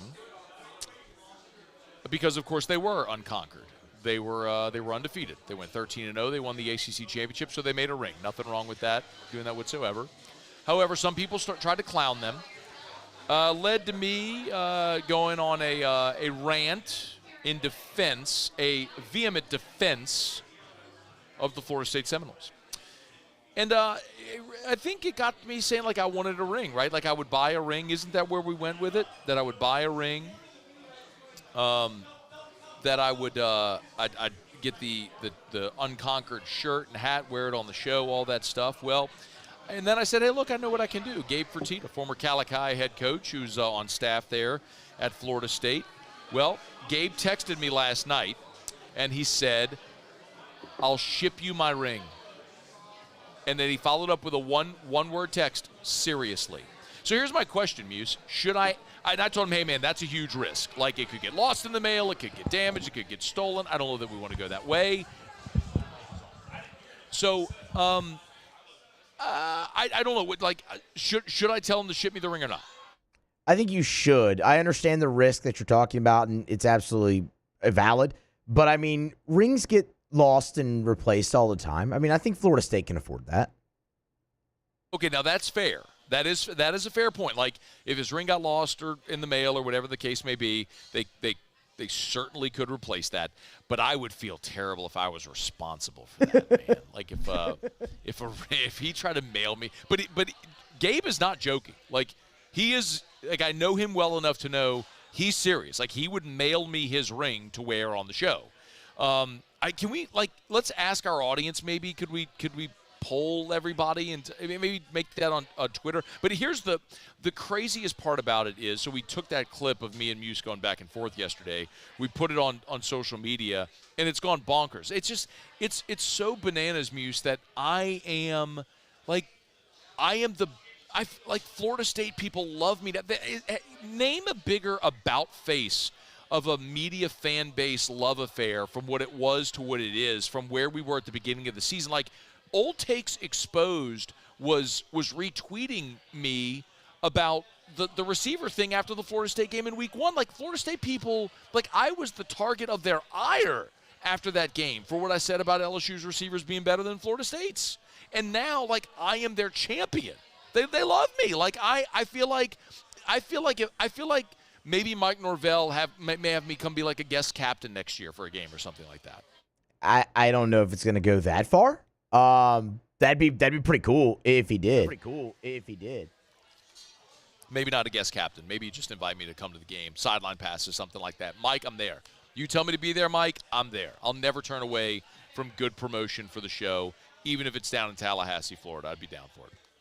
All right, it's after further review. No luck with no luck with Jake Rowe. Apologies for that. We're supposed to get our SEC spring recap look at the Georgia Bulldogs. I do think, let me just give you then a quick thumbnail here on Georgia. Of course, Carson Beck returned for the Georgia Bulldogs, and their projected win total in Vegas coming out of spring, over-under, is 11.5.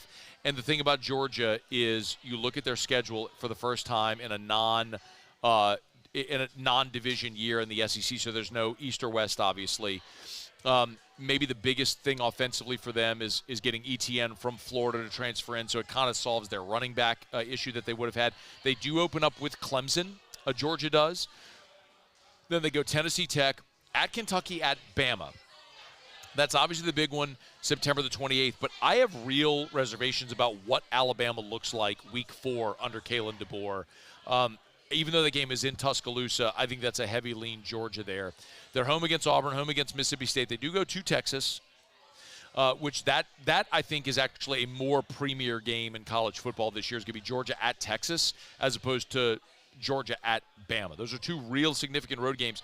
They're home against Florida, and they do go to Ole Miss as well. So they get a bye after the Texas game, but then they go Florida at Ole Miss, Tennessee, UMass, Georgia Tech. So they finish up, with a relative breeze if they can get past Ole Miss. But opening with Clemson, playing at Bama, at Texas, at Ole Miss. I mean, Bama, Texas, Ole Miss are all teams with playoff aspirations this year in 2024, and Georgia gets all of them on the road.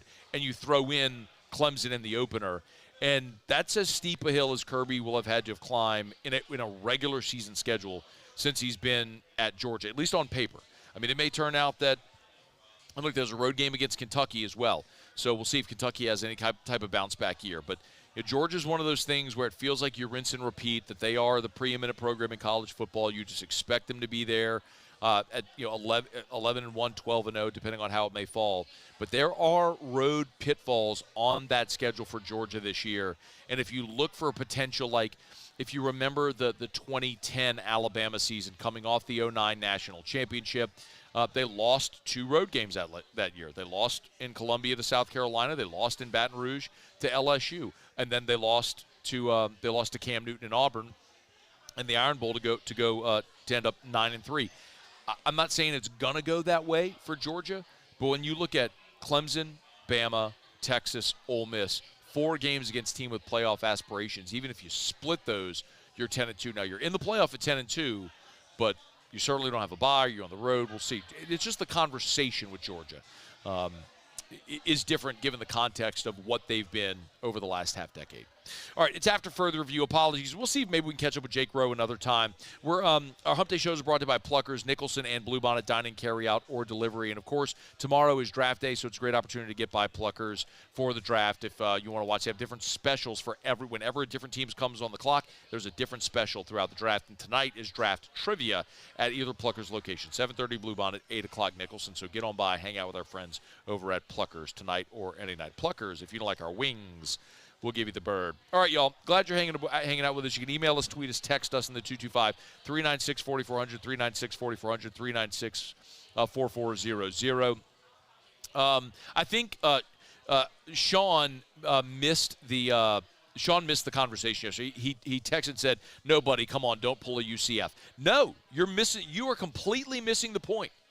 And don't start me down this road again. It's not about being a UCF or being an Auburn 2004 or being a Florida State 2023. It doesn't matter. Celebrate what you want to celebrate. That is what college football has been forever. You have years where there are multiple national champions. You have years where teams claim national championships that aren't rightfully theirs. Teams that have been awarded championships that they don't claim. Like, we literally have a terminology in college football called the mythical national championship. Like, it doesn't matter what you want to claim. Claim what you want to claim. That's the nature of, that's how college football has been built for over 100 years. So if Florida State wants to say we were 13-0, and because a screwy system didn't even give us a shot and everybody quit and left the team, and we're going to celebrate our undefeated season through 12-0, our ACC championship, and give ACC championship rings to be 13-0, absolutely do it. And no problem with that whatsoever. How is that any different than printing a shirt after the ACC championship game and saying, hey, we're ACC champs, let's go buy 13-0 shirts? And then people say, well, if they had beaten Georgia, they'd print 14-0. Yes, they would have, but they didn't. Who cares? Print 13-0 rings, shirts, whatever. I'm good with it. Do what you want to do. It's college football. Group of 5, Power 5, national championship, playoff, New Year's 6, this or that, bowl games, opt-outs, who cares? LSU had a receiver play quarterback in a bowl game when they had 39 scholarship players. Do you think anyone gives any LSU fan gives a good gosh darn about the result of that game? Not a soul. Not a soul. So I don't care about Florida State going down to the Orange Bowl in Miami with a bunch of walk-ons and cheerleaders lining up to play against Georgia and losing 63-3. I don't care. Print your rings. Sell me one. I'd love to buy one. It's a piece of college football history. All right. I need my clock, please. It's after further review. We'll come back, and Ross Jackson of Locked On Saints will be here next. Stick around. It's AFR. AFR. AFR is brought to you by Darren James and Associates, brokered by LPT Realty. Every home listed by every company, all in one place. You know where to find them. Agent225.com, agent225.com. And the really cool thing is, like, every day, more agents are joining LPT. LPT stands for Listing Power Tools. It's all about giving agents more resources than they've ever had. Collaboration, marketing, and the way that LPT treats their agents, the way that their commissions are spread. It's an incredible, there's a reason why LPT Realty has grown in 1 year as much as some of the largest real estate companies in the world took 7 to 10 years. It's LPT. If you're a realtor, it's worth having a conversation with Darren James. 335-7666, 335-7666, or agent225.com. That's agent225.com for Darren James. Think real estate, think Darren James. Bayou Chrysler Dodge Jeep Ram is taking $11,000 off the new 23 Dodge Charger. We're open for business in our beautiful new showroom and taking $11,000 off the powerful new Charger. All new Bayou vehicles come with a 1 million mile warranty. The crew at Bayou Automotive is going to do right by you.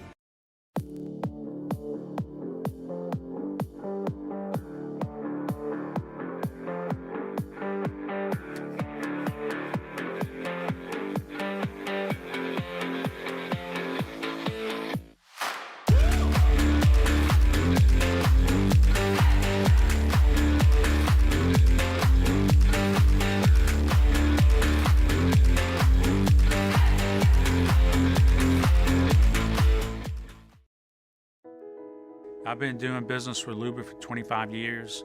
They're dependable, trustworthy. It's just the attention to detail with our clients. Our folks have years and years of experience. They're highly trained professionals. But many companies have that asset.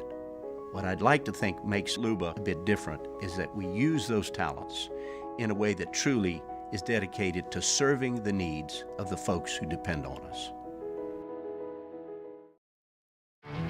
There it is, the extra mile, on the border of expected and extraordinary, for those willing to go further, like vans customized for work or play, with safety and tech to keep you connected, supported by a 5-star sales, service, and finance team, and backed by the 1-star you know. So go the extra mile. It's never crowded, because so few have what it takes to go there. Mercedes-Benz Vans. Power up your next project with John Deere Deals by Sunshine. Whether you're working hard or playing hard, our knowledgeable team will help you find the right product for you. Ask us about our amazing tractor package promotions. Learn more about what it means to be powered by Sunshine at sunequip.com.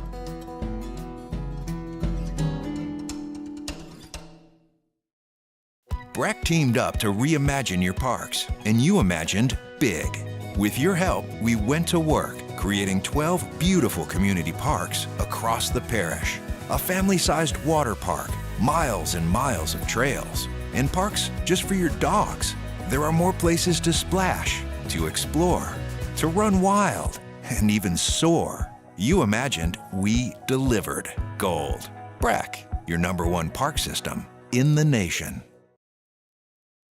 At Relief Windows, we're more than windows. We're windows, doors, hardy plank, and vinyl siding. But our #1 product is always customer satisfaction.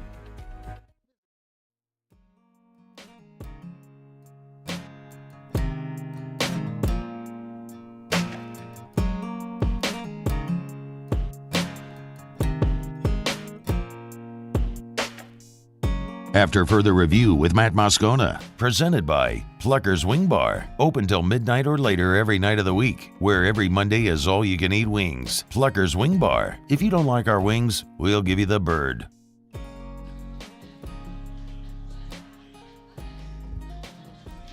Rolling along here, we are in Lafayette at the Tap Room in River Ranch. So fired up to be here with our friends from Delta Media and ESPN 103.7 Lafayette, 104.1 Lake Charles. Nate Bargatze tonight at the Cajun Dome, so going to catch the show. But in the meantime, we're hanging out here. It is ladies' night here at the Tap Room in River Ranch. Half off food and drinks for ladies all night till close at 2 a.m. So y'all come on by and have a night. We're a day away. NFL Draft, round 1, Thursday. Great time to catch up with our guy Ross Jackson, Locked On Saints. He's on Twitter at Ross Jackson Nola. How are you, man? Hey, buddy. I'm doing great, man. Glad to be here with you. Hey, thank you. With the news today of James Hurst retiring, that solidifies, right? There is no other option whatsoever for New Orleans at 14 than taking an offensive lineman, correct? Yeah, I think that their biggest need just went from an offensive tackle to 3/5 of an offensive line to kind of over the last week. Yes. And so, you know what I mean? And so I think any decision to go opposite that in the first round has to be circumstantial, right? It would have to be that, teams left them in order to be able to go and grab, players that they would otherwise be targeting, so on and so forth. But otherwise, if you're sitting there at 14 and one of those guys is on the board there for you, whether it's, Talisa Fuaga out of Oregon State to help you on the right side, Olu Fashanu out of Penn State to help you on the left side, you got to go with one of those guys. Do you have a preference? Not necessarily between those two. I think those would both be home runs. I have Olu Fashanu rated higher on my board, so I guess technically that would be the preference. The thing about Fashanu is that it just creates another interesting situation over on the offensive line because you get a career left tackle and an immediate plug-and-play starter at left tackle on that side, but then you got to figure out what you're going to be doing with Trevor Penning in that situation. And so does that create more complication? Does that help you? So maybe a guy on the right side, like a Talisa Fuaga out of Oregon State or J.C. Latham, is just a cleaner pick. But if Olu Fashanu is the best player on your board, you got to probably go with the best player on your board. Did what Mickey Loomis said about Trevor Penning on Tuesday, does that influence any way that you feel about how this offensive line is structured? Maybe a better way to ask the question, Ross, is what do you think is the path for Penning this year? I think it's got to be all about fitting in the right way when it comes to this new wide zone offense. It's finding the ability to be able to contribute in an offense that is going to be predicated on its run game. That's going to be predicated on getting offensive linemen moving, allowing him to take advantage of that athleticism that he does have in terms of long athleticism and all those other things. I think that the biggest thing that he's got to be able to overcome at this point is how do you build confidence? And beating people up in the run game is a really good way to build confidence. Yeah. And so I think that that's got to kind of be the thing for him, is that if they're able to kind of figure out a way to cornerstone him or, to kind of, settle him in because of his contributions in the run game, which then ends up benefiting in the pass protection because his confidence is back, then I think that that's the way that you have to be able to do it. But the Saints didn't do him any favors last year when it came to confidence, right? They benched him 6 games in, didn't even let him be the jumbo tight end guy. I think those things matter, and so finding a way to be able to navigate that this season becomes paramount. Ross, we're talking so much about the offensive line for obvious reasons. I mean, I don't know that there's a team in the NFL that has a position group that's as big a need as offensive line is for the Saints. I mean, there may be. I'm not going to sit here and tell you I know everything about all 32 rosters, but it's that big of a need. So we all understand that. But as you look at the rest of the draft, and the Saints sitting here with 9 selections, how do you rank or grade need versus want for New Orleans throughout the 3 days? Like after offensive line?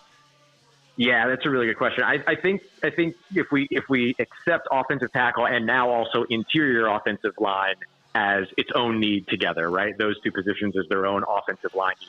Then I think that the next thing that you're really looking for is how do you improve your run defense over on the opposite side of the ball? They didn't get the steps forward that they really wanted to take last year when it came to defending the run. And their best run-stopping interior player is a Denver Bronco, along with Sean Payton and the rest of the non-New Orleans Saints that have gone over to Denver. And so I think you have to find a way to be able to rebuild the interior of that defensive line. So I think that's a big one. Possession receivers, obviously a bigger one, but receiver and pass catcher are so easy to translate to the next level. Excuse me, not easy, but easier to translate to the next level. And so finding that guy can happen, as the opportunity presents itself. It's not something you necessarily have to go in and target. And there are still some of those free agents that can help you post-draft as well. And I still think that safety is right there too, as my next one, because you've got Jonathan Abram, who looked really good next to Tyrann Mathieu for the last 2 games of the season last year. Jordan Howden held that spot down when Marcus May was injured and or suspended. And so I think that's great, but you're effectively playing Jordan Howden out of position in that case. They really like him as a post safety, a deep single high safety guy. And so can you find somebody in this year's draft that can be sort of that downhill pursuit player in the box that can, threaten on the defensive line on 3rd and long and make you believe that he might be rushing the passer, which Marcus May didn't really present that threat. So I think that's another place where they could go.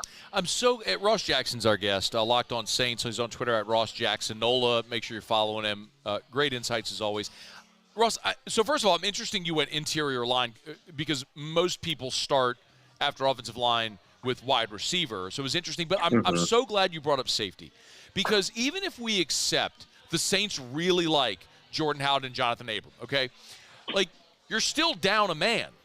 Like, right. You got to find help at safety somewhere, draft or free agency. So which is your preference and why?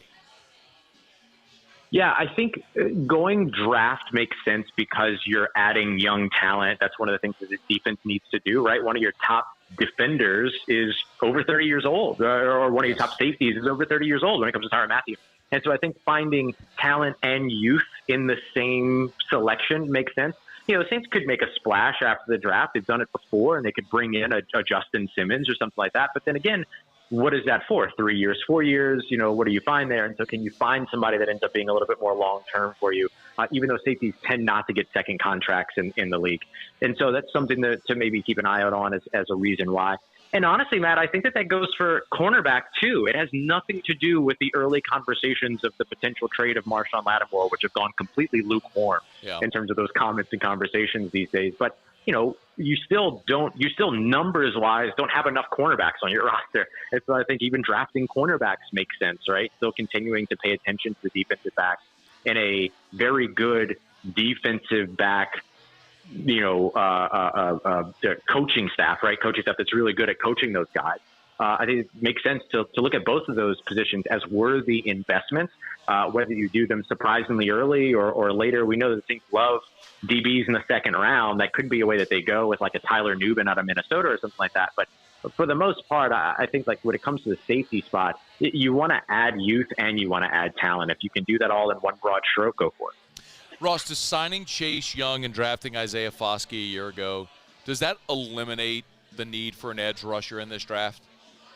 I don't think so. I don't think it eliminates the need. I do think that it does give you the benefit of being able to select that player if the value is right, wherever it is that you're drafting. And that could be in the 6th round. That could be, one of those 5th round selections, assuming that they don't trade all of them away. I assume that they'll trade some collection of those 7th round selections in the last 3 rounds, or 7th total selections in the last 3 rounds.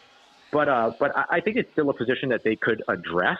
And I think that it's still a position that they could look to add another body to. I think, because you rotate so much, you still don't know if Peyton Turner is going to be able to stay healthy. You don't know if Isaiah Foskey is going to be able to stay healthy. And you're still looking at, just like we talked about with Tyrann Mathieu, you're still trying to prepare yourself for the days after Cam Jordan. And even Chase Young's only on a 1-year deal. So not only are you looking at the draft of what's going to help you in 2024, you got to be ready of what's going to help you 2025 and beyond as well. He is Ross Jackson, Locked On Saints. Make sure you get him on Twitter at Ross Jackson Nola. All right, 9 picks for the Saints. How many do they actually make over the 3 days?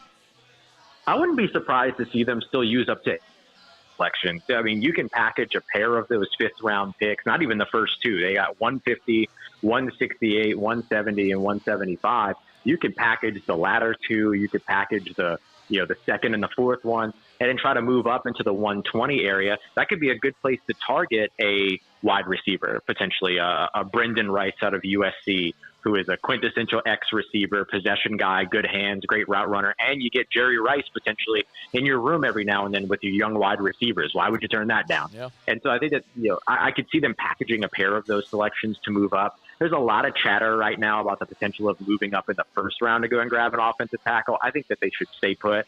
I think a lot of that conversation could be smokescreeny, right? Some of those 10 through 14 teams saying, or 10 through 13 teams saying, oh, you better come up and get your guy. Oh, no, you know what I mean? And so we'll see exactly where that goes. But I think moving up a little bit into the close to the top 100 and getting another pick within the top, let's call it 125, could be valuable for this team. So with 9 selections, package 2 to move up, I could see them making at least 8 selections in this year's draft. Oh, man. That just don't. All right, I'm for it, Ross, because they need bodies, right? They need bodies. Yeah. But I don't trust this organization at all to make 8 picks in a draft, man. But if they do it, we'll see. Yeah, I think the tricky part is that you can go out there and you can take 8 swings, right? But then if only 3 of those guys make the roster, what's the difference between taking 8 swings and 4 swings at that point, right? And so, if you get 4 swings of guys that are going to make your roster and you go 4 for 4, you're batting 100, you're batting 1,000. That's great. You can take 8 swings to walk away with 3. It's the crapshoot of the NFL draft, man. And so, I could see them just trying to be really specific about the guys that they're targeting, but also trying to increase the volume of it. But it can be a little bit of a spaghetti at the wall approach, and I'd rather my spaghetti on my plate than on the wall. Make sure you subscribe to the podcast and the YouTube channel, Locked On Saints. Ross does a great job. Daily Saints content. You got to be subscribed up to his stuff. Ross, we appreciate it, man. Thanks so much for making time, as always. Oh, dude, always a pleasure. Take care, stay safe, and look forward to talking to you here again soon. All right, man. Be well. That is the one and only Ross Jackson. This is After Further Review. Our Hump Day shows, of course, are presented by Pluckers. We're in Lafayette Tap Room in River Ranch, and as always, presented by Lee Michaels Fine Jewelry, lmfj.com, lmfj.com. Gentlemen, Mother's Day, less than a month away. Do you have that gift for mom yet? If not, thrill her with a gift in the Red Box. Not sure what to get? No worries. Just go by Lee Michaels and let one of their experts and professionals help you find that perfect piece of jewelry that's going to thrill her and make you a hero. You cannot go wrong with a gift in the Red Box from Lee Michaels Fine Jewelry. And by the way, one of the things, guys, if you want to do it on your own without having her pick it out, they actually encourage that sort of surprise element. And if she doesn't love it, they have an exchange and return policy as well because they want her to be thrilled. It's all about the beautiful piece of jewelry and the Lee Michaels experience. It's why they've been thriving for 4 decades. It's Lee Michaels Fine Jewelry. Baton Rouge, New Orleans, Lafayette, where we are today, Shreveport, 9 locations in all, and online at lmfj.com. lmfj.com for Lee Michaels Fine Jewelry. All right, y'all. We'll knock out our final break here of hour number 2. When we come back, Muse will have Tigers in the pros. By the way, Muse, I do have when we come back, I'll share. But there's one of our listeners on site brought to my attention something that needs to be added to Tigers in the pros. So we will get to that. I'm being serious. We'll get to that here after the break. Also, next hour, we'll get to our Pluckers trivia as we always do. We'll talk a little more Pels-Thunder, give you a thumbnail on the game before they tip it off.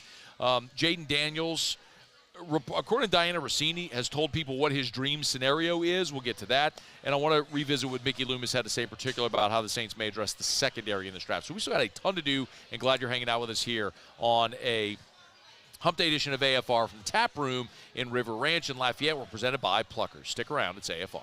AFR.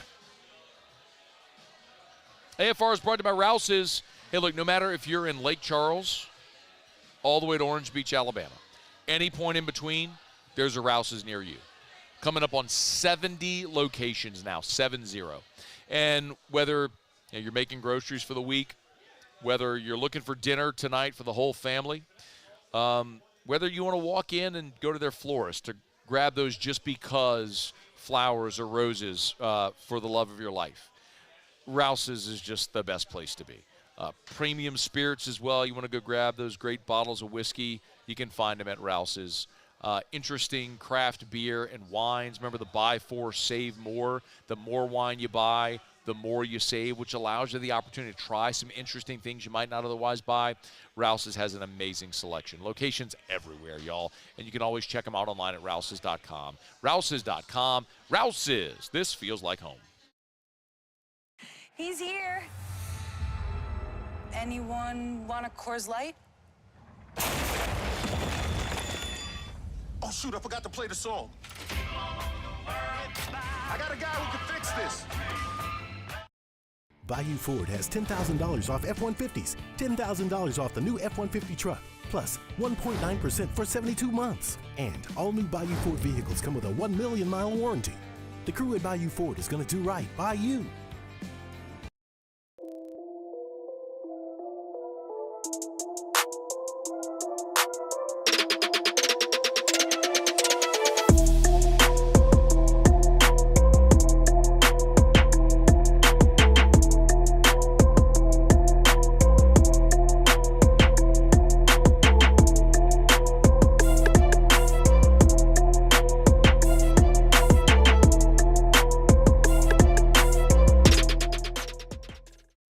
Electricity is all around us, and our families depend on it. Every day is sparked by the power of a cold drink or a warm meal, a movie night, and a comforting light at the end of a dark hallway. From sunrise to sunset, playtime to bedtime, our team is ready to take care of your electrical needs. Even in the case of an after-hours emergency, the light in your life shines brighter with Mr. Electric. Hey, it's Matt Moscona. For years, you've heard me tell you about Insurance Network of Louisiana, helping you find better coverage for less money. But it's not just for your home and auto. They also offer commercial property. So, retail stores, professional offices like doctors, dentists, attorneys, clothing boutiques. Insurance Network of Louisiana can find you better coverage for less money. They service the entire state of Louisiana, and they're local. So call today at 293-0450 or lainsurance.net. Yo, Jake here from my friends over at Community Steel Company located in Gonzales, Louisiana.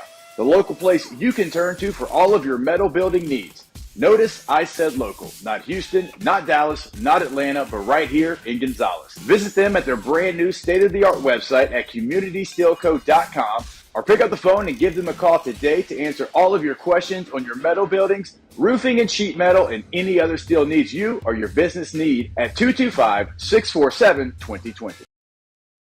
Jerry and Benny Payne began Central Plumbing Company out of their driveway in Tanglewood subdivision. 50 years later and 4 generations down the road, we continue to serve Baton Rouge and the surrounding areas for all of their plumbing needs. Residential, commercial, industrial, or hospitality, Central Plumbing is here 24/7, 365. We want to thank our customers, family, and friends.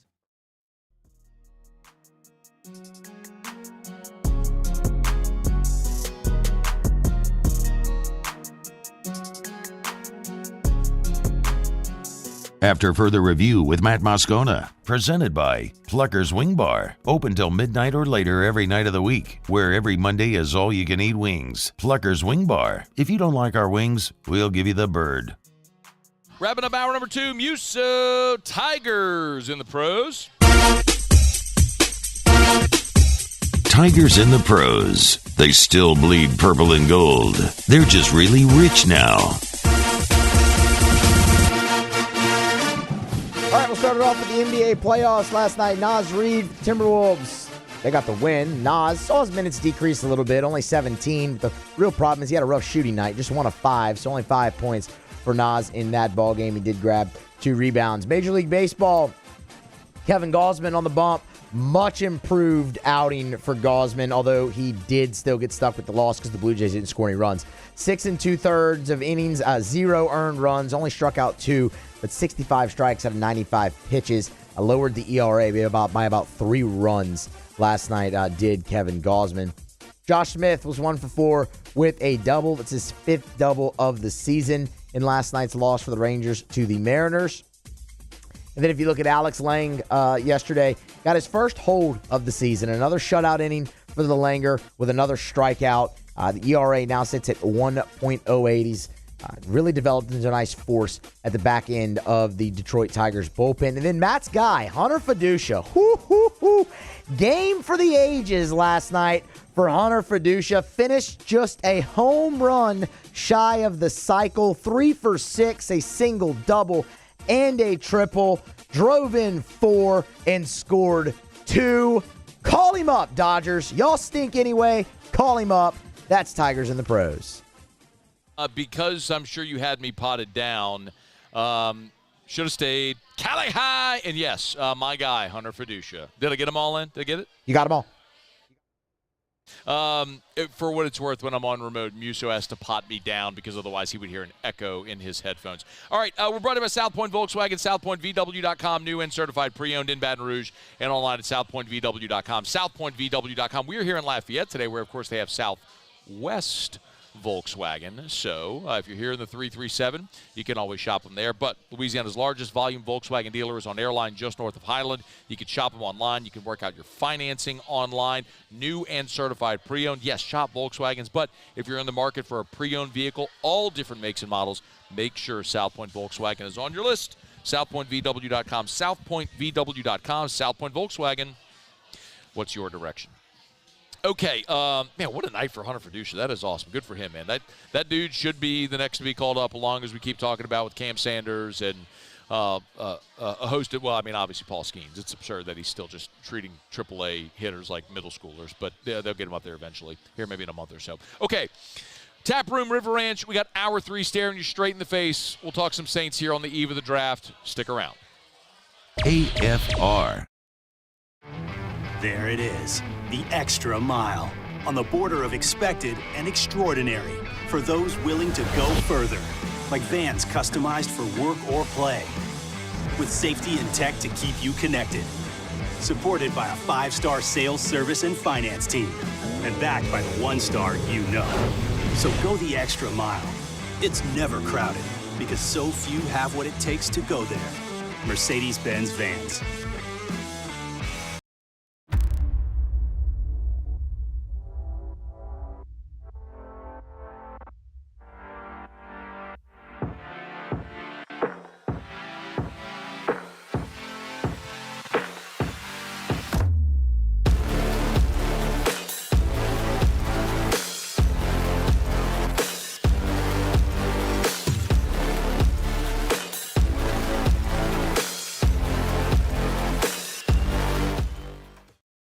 Dylan Cruz here to tell you about Six Rings Baseball and Softball Camp. If you live on the North Shore and play ball, go to Six Rings Camps with former LSU assistant coach Dan Canaveri. His knowledge is second to none, and your child will improve and have fun doing it. Camps were held at Coquille Park and Six Rings Academy in Covington with 4 sessions over the summer. Full day and morning only sessions are available from ages 7 to 13. Go to sixringsbaseball.com or call 985-206-9096. Learn the game to love the game. I've been doing business with Luba for 25 years. They're dependable, trustworthy. It's just the attention to detail with our clients. Our folks have years and years of experience. They're highly trained professionals. But many companies have that asset. What I'd like to think makes Luba a bit different is that we use those talents in a way that truly is dedicated to serving the needs of the folks who depend on us. Power up your next project with John Deere Deals by Sunshine. Whether you're working hard or playing hard, Our knowledgeable team will help you find the right product for you. Ask us about our amazing tractor package promotions.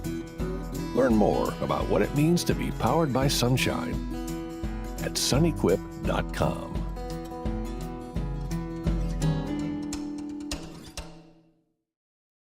Breck teamed up to reimagine your parks, and you imagined big. With your help, we went to work, creating 12 beautiful community parks across the parish. A family-sized water park, miles and miles of trails, and parks just for your dogs. There are more places to splash, to explore, to run wild, and even soar. You imagined, we delivered. Gold. Breck, your #1 park system in the nation.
This is SportsCenter. I'm Christine Lisi. This just in from ESPN's Adam Schefter. Bengals defensive end Trey Hendrickson has requested a trade. He is under contract through 2025, but is looking for more long-term security than the team's willing to offer. He is the second Cincinnati star to request a trade this offseason, along with receiver T. Higgins. Heisman Trust formally reinstated the 2005 Heisman Trophy to Reggie Bush amid what it calls enormous changes in the college football landscape. He forfeited the trophy in 2010 in the wake of significant NCAA sanctions for USC. ESPN radio host Chad Brown. The sea change has not been like small, where athletes are now given a $50 a month stipend. There are people who make millions and millions of dollars, and to acknowledge the same situation that Reggie Bush finds himself in, that today's college football players find themselves in, and to acknowledge the reality of that, it's just a correcting of the record in my mind. Chad Brown on Greeny. NHL, the Sharks fired coach David Quinn after 2 seasons as part of a massive rebuild. San Jose coming off a 19-win season. ESPN Radio is presented by Progressive Insurance. At Progressive, they're making things even easier. They'll help you bundle your home and car insurance together so you can save on both. Learn more at progressive.com or 1-800-PROGRESSIVE. Matt Moscona. I'm very important. After further review. Say it one more time. After further review with Matt Moscona. And here we go. Live from the Mercedes-Benz of Baton Rouge Studios. Let's ride.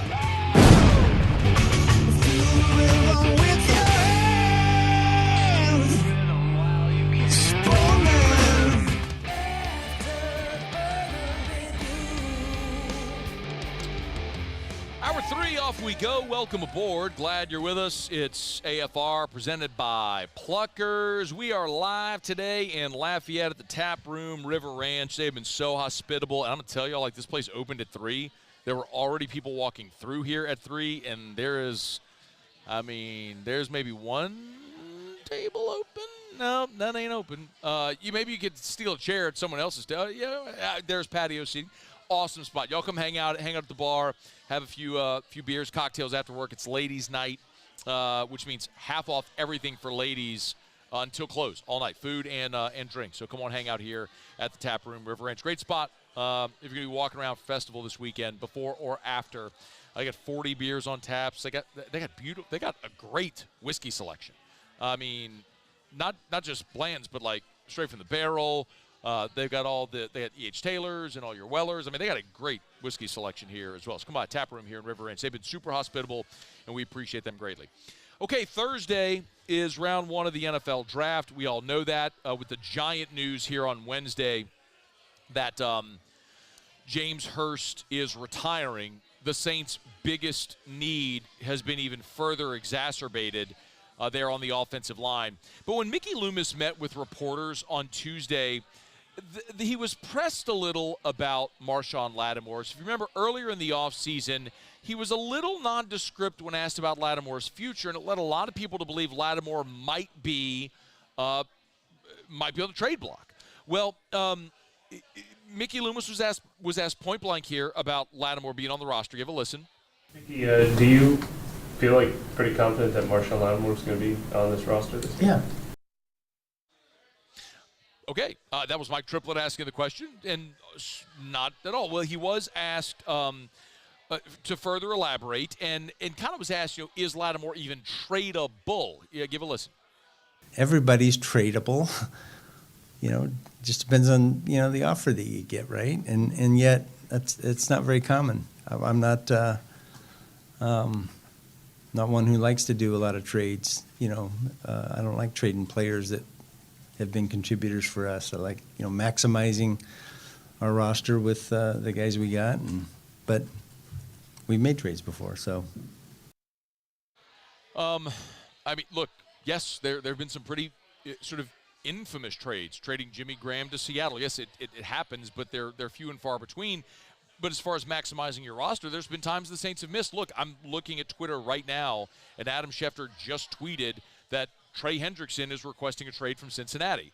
He's due to make $15 million this season. He wants more long-term security to be paid requisite to his production, which he certainly deserves. But that's a guy the Saints chose not to pay because they committed resources to Alvin Kamara and Ryan Ramczyk and Marshawn Lattimore and saw guys like Trey Hendrickson and Marcus Williams walk out the door. So, yes, I can understand where Mickey Loomis is coming from on maximizing your roster, but also you have to look at tradability with respect to the contract.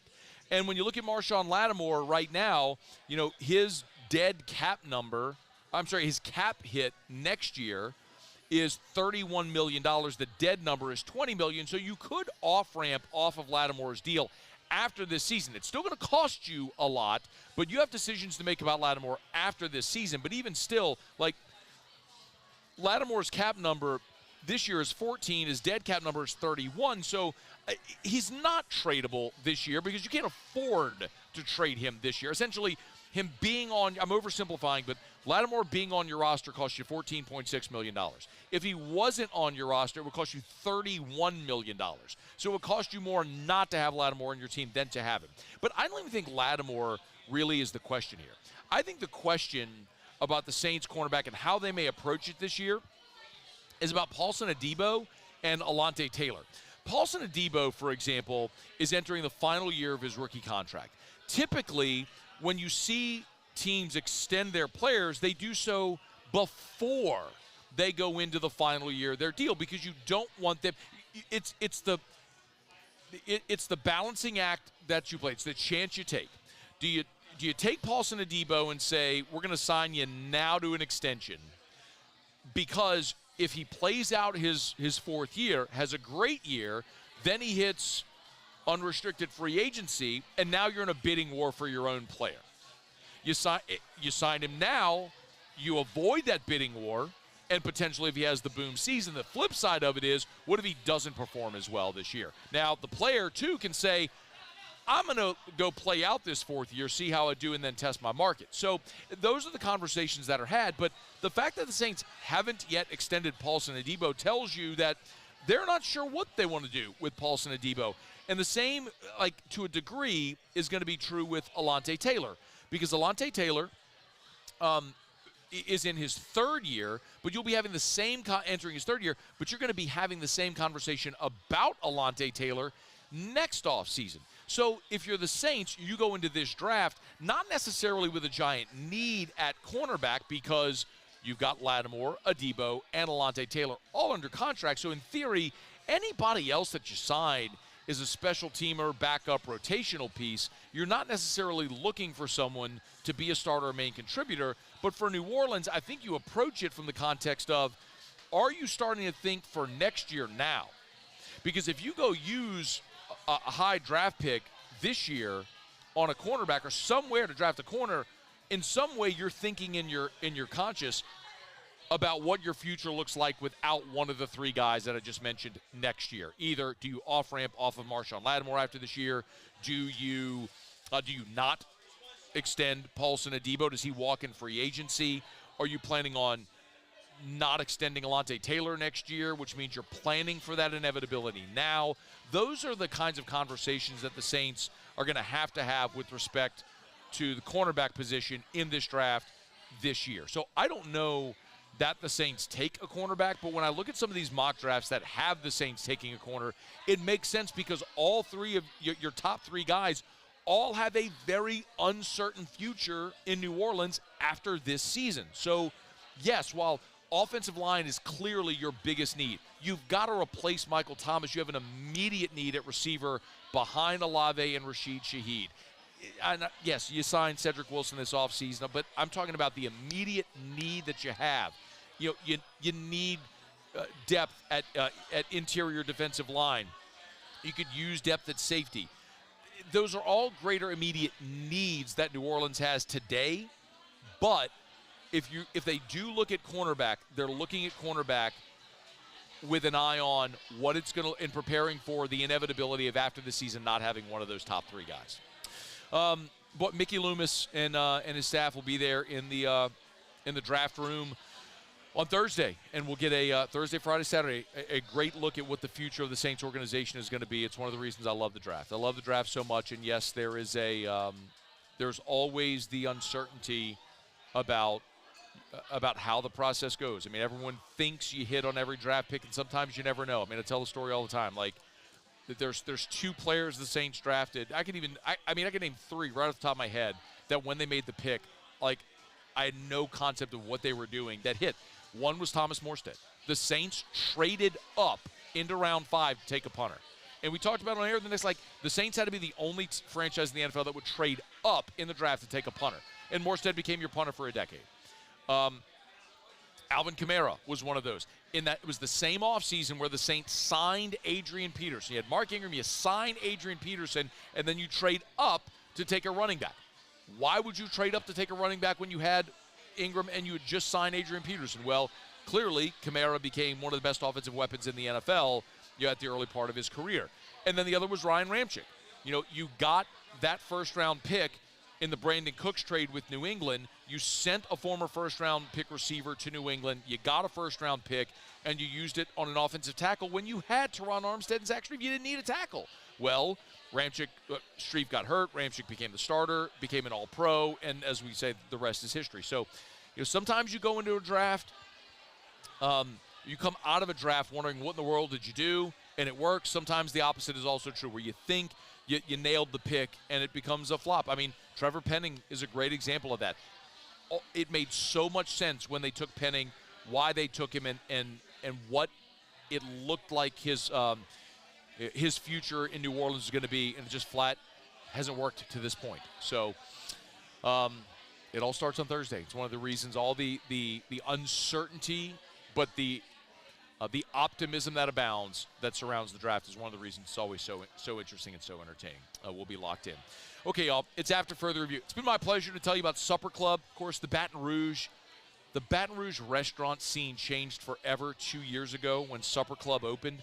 And so many people follow Supper Club on Instagram, and you see the amazing desserts and the cocktails and all the presentation and the fun, stylish, curved walls and the decorative designer beads and the chandeliers and the fun carpet and, everything from the mystery of there being no windows, almost Vegas style, blacked out, wondering what it's like. That part has captivated people, and it's made for such an amazing experience at Supper Club.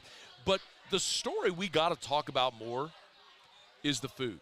Look, I mean, Chef is proud of everything on the menu.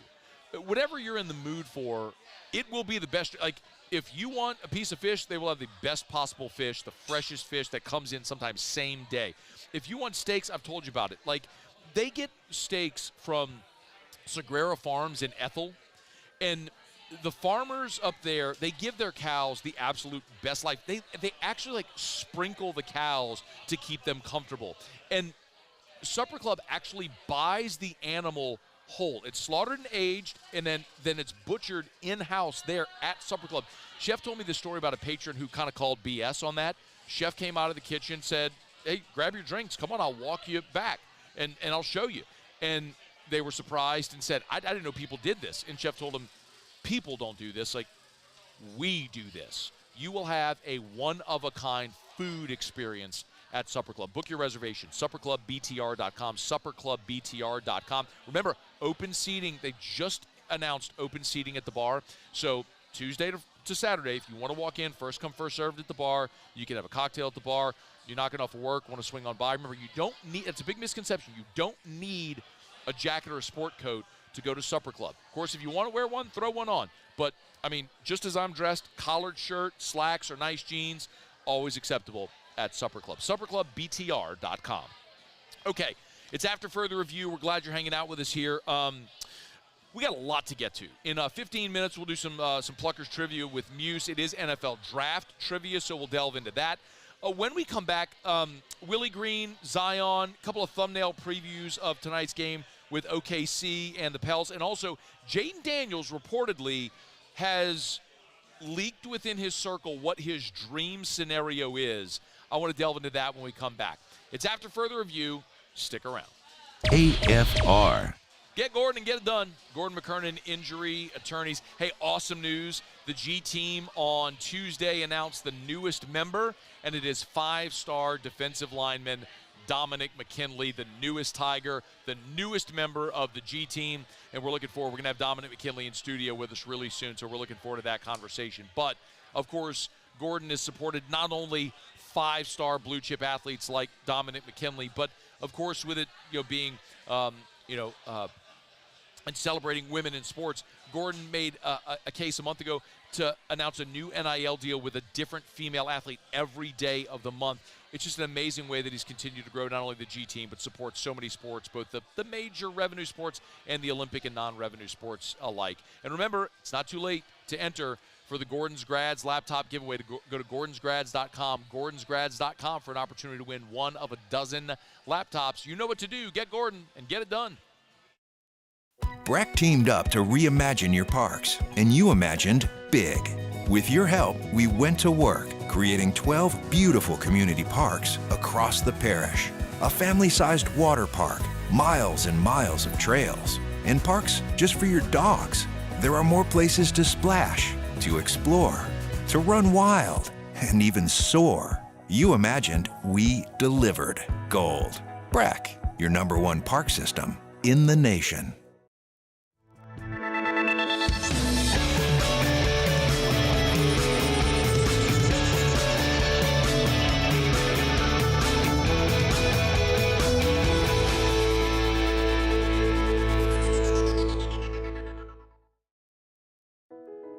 I've been doing business with Luba for 25 years.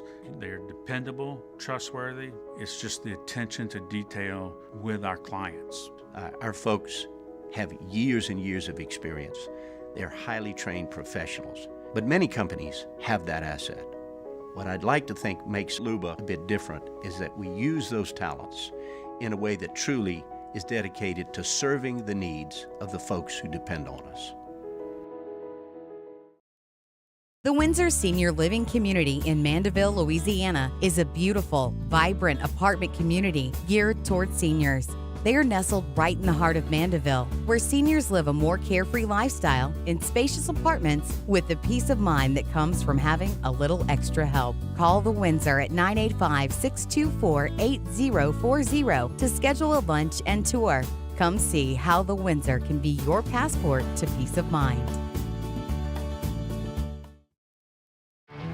There it is, the extra mile, on the border of expected and extraordinary, for those willing to go further, like vans customized for work or play, with safety and tech to keep you connected, supported by a 5-star sales, service, and finance team, and backed by the 1-star you know.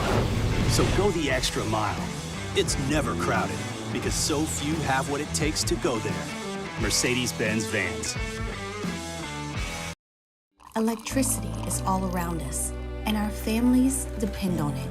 Every day is sparked by the power of a cold drink or a warm meal, a movie night, and a comforting light at the end of a dark hallway. From sunrise to sunset, playtime to bedtime, our team is ready to take care of your electrical needs.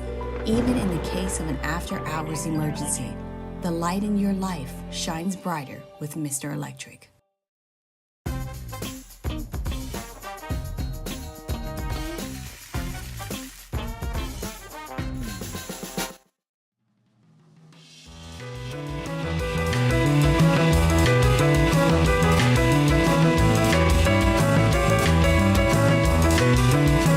After further review with Matt Moscona, presented by Pluckers Wing Bar, open till midnight or later every night of the week, where every Monday is all-you-can-eat wings. Pluckers Wing Bar. If you don't like our wings, we'll give you the bird. Of course, on the eve of the draft, all of the sabotage, the subterfuge, all of the rumors start running rampant. And it's always kind of interesting whenever it involves LSU players or the player of the team that you cover or love. Diana Rossini, who we're big fans of Diana Rossini on the show, tweeted earlier on Wednesday. I'll read you the tweet directly. Jaden Daniels was given a high grade by many teams. While the quarterback is, quote, cool with Washington, I'm told his, quote, dream world, he would reunite with Raiders coach Antonio Pierce, who was an assistant coach at Arizona State when he was a Sun Devil, or play under Kevin O'Connell in Minnesota. So, sometimes you may wonder, man, I don't know about Scone. Scone's loud and annoying and really bald. But last week, we laid out 4 potential landing spot scenarios for Jaden Daniels. Chicago, Washington, New England, and Minnesota. Pros and cons of each. And we landed on Minnesota and all the reasons why Minnesota was the best case scenario. Clearly, Jaden Daniels agrees. And then, if you were here on Monday, we told you a story about how there was an NFL head coach who anonymously told ESPN that he thought Jaden Daniels was a, quote, no-brainer as the number 1 pick in this draft over Caleb Williams. And then we went and dug up a soundbite from Jaden Daniels' Heisman speech where he thanked Antonio Pierce by name. And I don't think it's any surprise that Antonio Pierce and the Raiders would love to get up somewhere into the top 5, probably the top 3, to take Jaden Daniels. We even laid out how that scenario could unfold, trading all the way up from 13 to 3, very reminiscent of what the Texans did a year ago, going from 12 to 3 to draft Will Anderson. So, yes, I do think it is entirely possible that if, in fact, Washington covets Drake May at number 2, that New England could trade back and the Raiders could get all the way up to 3. Now, if the Washington Commanders decide Jaden Daniels is their franchise, they're going to take him, and that may be ultimately where Jaden goes. I mean, obviously, he'll go wherever he's picked. But those scenarios, sometimes when that stuff starts to leak, it's intentional why it leaks. Diana Rossini didn't just fall upon that. Her sources clearly are Jaden Daniels or Jaden Daniels' agent or someone within his team that want that information out. Their way to telegraph to the Raiders, yes, Jaden wants to go to your organization, make a deal, and get it. Now, the other thing that could be interesting here is don't sleep on Minnesota. One of the more confounding things that's happened in the NFL in the last 12 months is the fact that the Minnesota Vikings have not agreed to a deal with Justin Jefferson. Now, they have offered Jefferson a lucrative deal, and today we heard Amon-Ra St. Brown sign his deal. It makes him the highest paid receiver in the NFL, which I don't mean to discredit Amon-Ra St. Brown, but he is a pimple on a bee's behind of relative to what Justin Jefferson is. I mean, Justin Jefferson, when healthy, is arguably the best receiver in the NFL, and if he ain't one, he's 1A. Florio pointed out that Jefferson could very well be part of a trade deal that gets the Vikings up to number 2 to take Jaden Daniels. everyone is focused on Jaden going to either Washington at 2, New England at 3, and the earliest or the highest potentially that Minnesota could trade up would be 4 with the Cardinals or 5 with the Chargers. 2 teams that presumably don't need a quarterback. So could Justin Jefferson, as part of a deal, be packaged to get up to 2 potentially for Minnesota to take Jaden Daniels? And the answer is maybe. Now, without Justin Jefferson, Minnesota isn't nearly as appealing a landing spot. They do have tons of talent, obviously, on the offensive side of the ball. And that was a team that won 13 games 2 years ago. And then Kirk Cousins gets injured. You're starting Joshua Dobbs, and your season, well, I say it falls apart, but you win 7 games. But you're not far in Minnesota. And you wouldn't need a quarterback to come in and be your everything to resurrect a franchise because you've got a lot of stuff in place there. But is that destination less viable, less appealing without Justin Jefferson perhaps? But while it might be surprising if it happens, file it away, because if you're Minnesota and you don't want to commit 9 figures to a receiver, even a receiver as awesome and dynamic and one-of-one as Justin Jefferson is, this is an opportunity where you still have his contract rights, and you could trade him and let somebody else pay him and get your franchise quarterback. Just a couple things to keep an eye on here as we inch closer to the NFL draft. All right, we're here at the Tap Room in River Ranch. Glad to have you hanging out with us here. We're brought to you by Pure Restoration, pure-restoration.com, pure-restoration.com. Kill mold, remove odor, sanitize your spaces. If you have odor from, sweat, gymnasiums, locker rooms, they can come spray their patented non-toxic dry fog. Boom. Knock out odor immediately. Odor from, if it's pet odor, smoke from a fire or cigarettes, anything like that, cigar smoke, Pure Restoration. It's a great sanitizing product for medical facilities. Schools will have, they'll keep Pure Restoration on a retainer. They'll come spray once a year at the beginning of the school year, sanitize the entire school. Giant public buildings, courthouses. If it's commercial, residential, you want to knock out mold, black mold in your walls you may not even know is there, Pure Restoration can help. Pure-restoration.com. They can also handle a demo and build back, so they're a one-stop shop. Pure Restoration. Pure-restoration.com. Pure-restoration.com. All right, y'all, we're going to do some sports trivia with Muso coming up here in the next segment. Otter will be here for Otter Locks. It is Pels and Thunder Game 2 tonight. As we mentioned, Zion met with reporters on Tuesday. Updated his rehab, says it's definitely realistic for him to return here in this postseason, but the Pels, in order to do that, are going to have to play on. Willie Green, can you play 5 Muse? Willie Green was asked about the Pels' ability to bounce back on the road, and I do think that's one trend that tonight may very well play in the Pels' favor. Give a listen. They're such high-character guys. They get it. They understand that there's highs and lows throughout the course of the season. This is the first game. It's on the road. They're at home. They took care of business. They won a game on their home floor. We had our opportunities, but we didn't take advantage of it, and now we get another.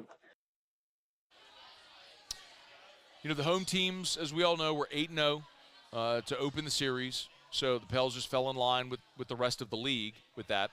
The road teams have had a smidge more success here in Game 2s, and we'll see if the Pels can get there. But, when I went back and looked at the schedule, I was kind of looking at how many times this year did the Pels lose back-to-back road games.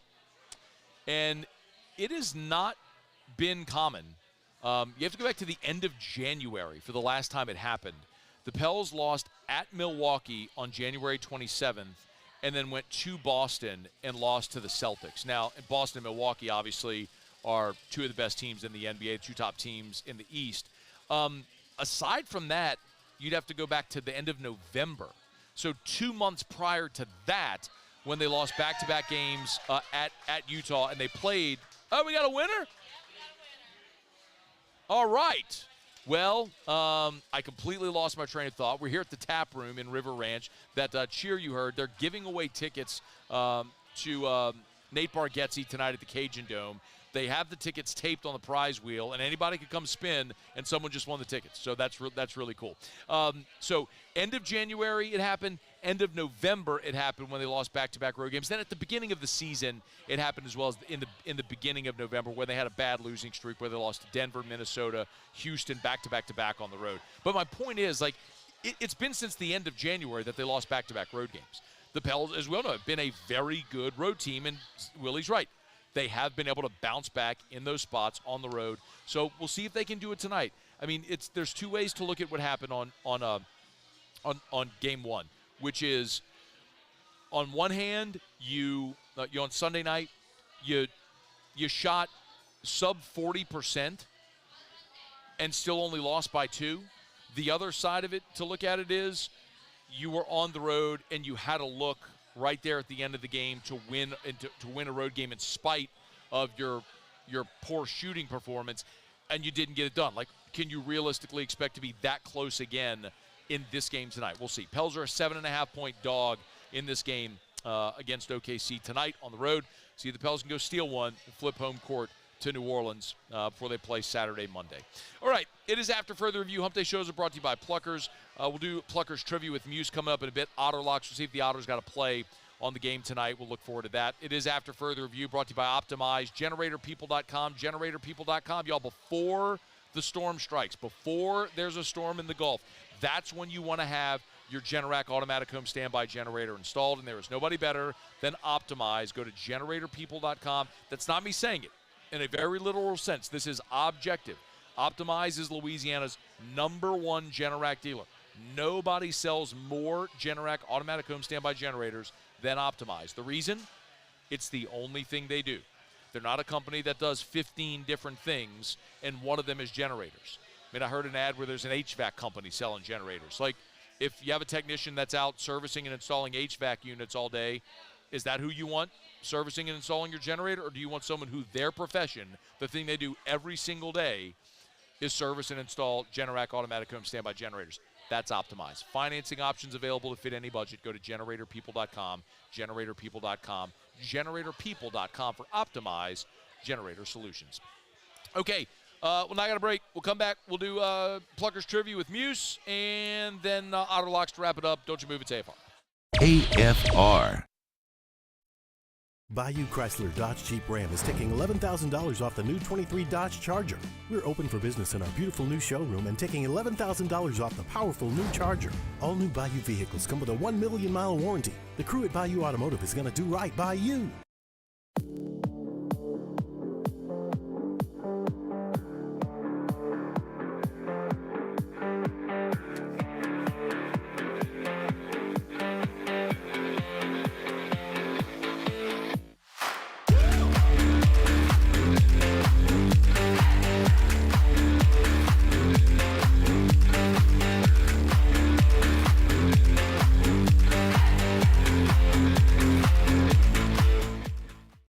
Hey, it's Matt Moscona. For years, you've heard me tell you about Insurance Network of Louisiana, helping you find better coverage for less money. But it's not just for your home and auto. They also offer commercial property. So, retail stores, professional offices like doctors, dentists, attorneys, clothing boutiques. Insurance Network of Louisiana can find you better coverage for less money. They service the entire state of Louisiana, and they're local. So call today at 293-0450 or lainsurance.net.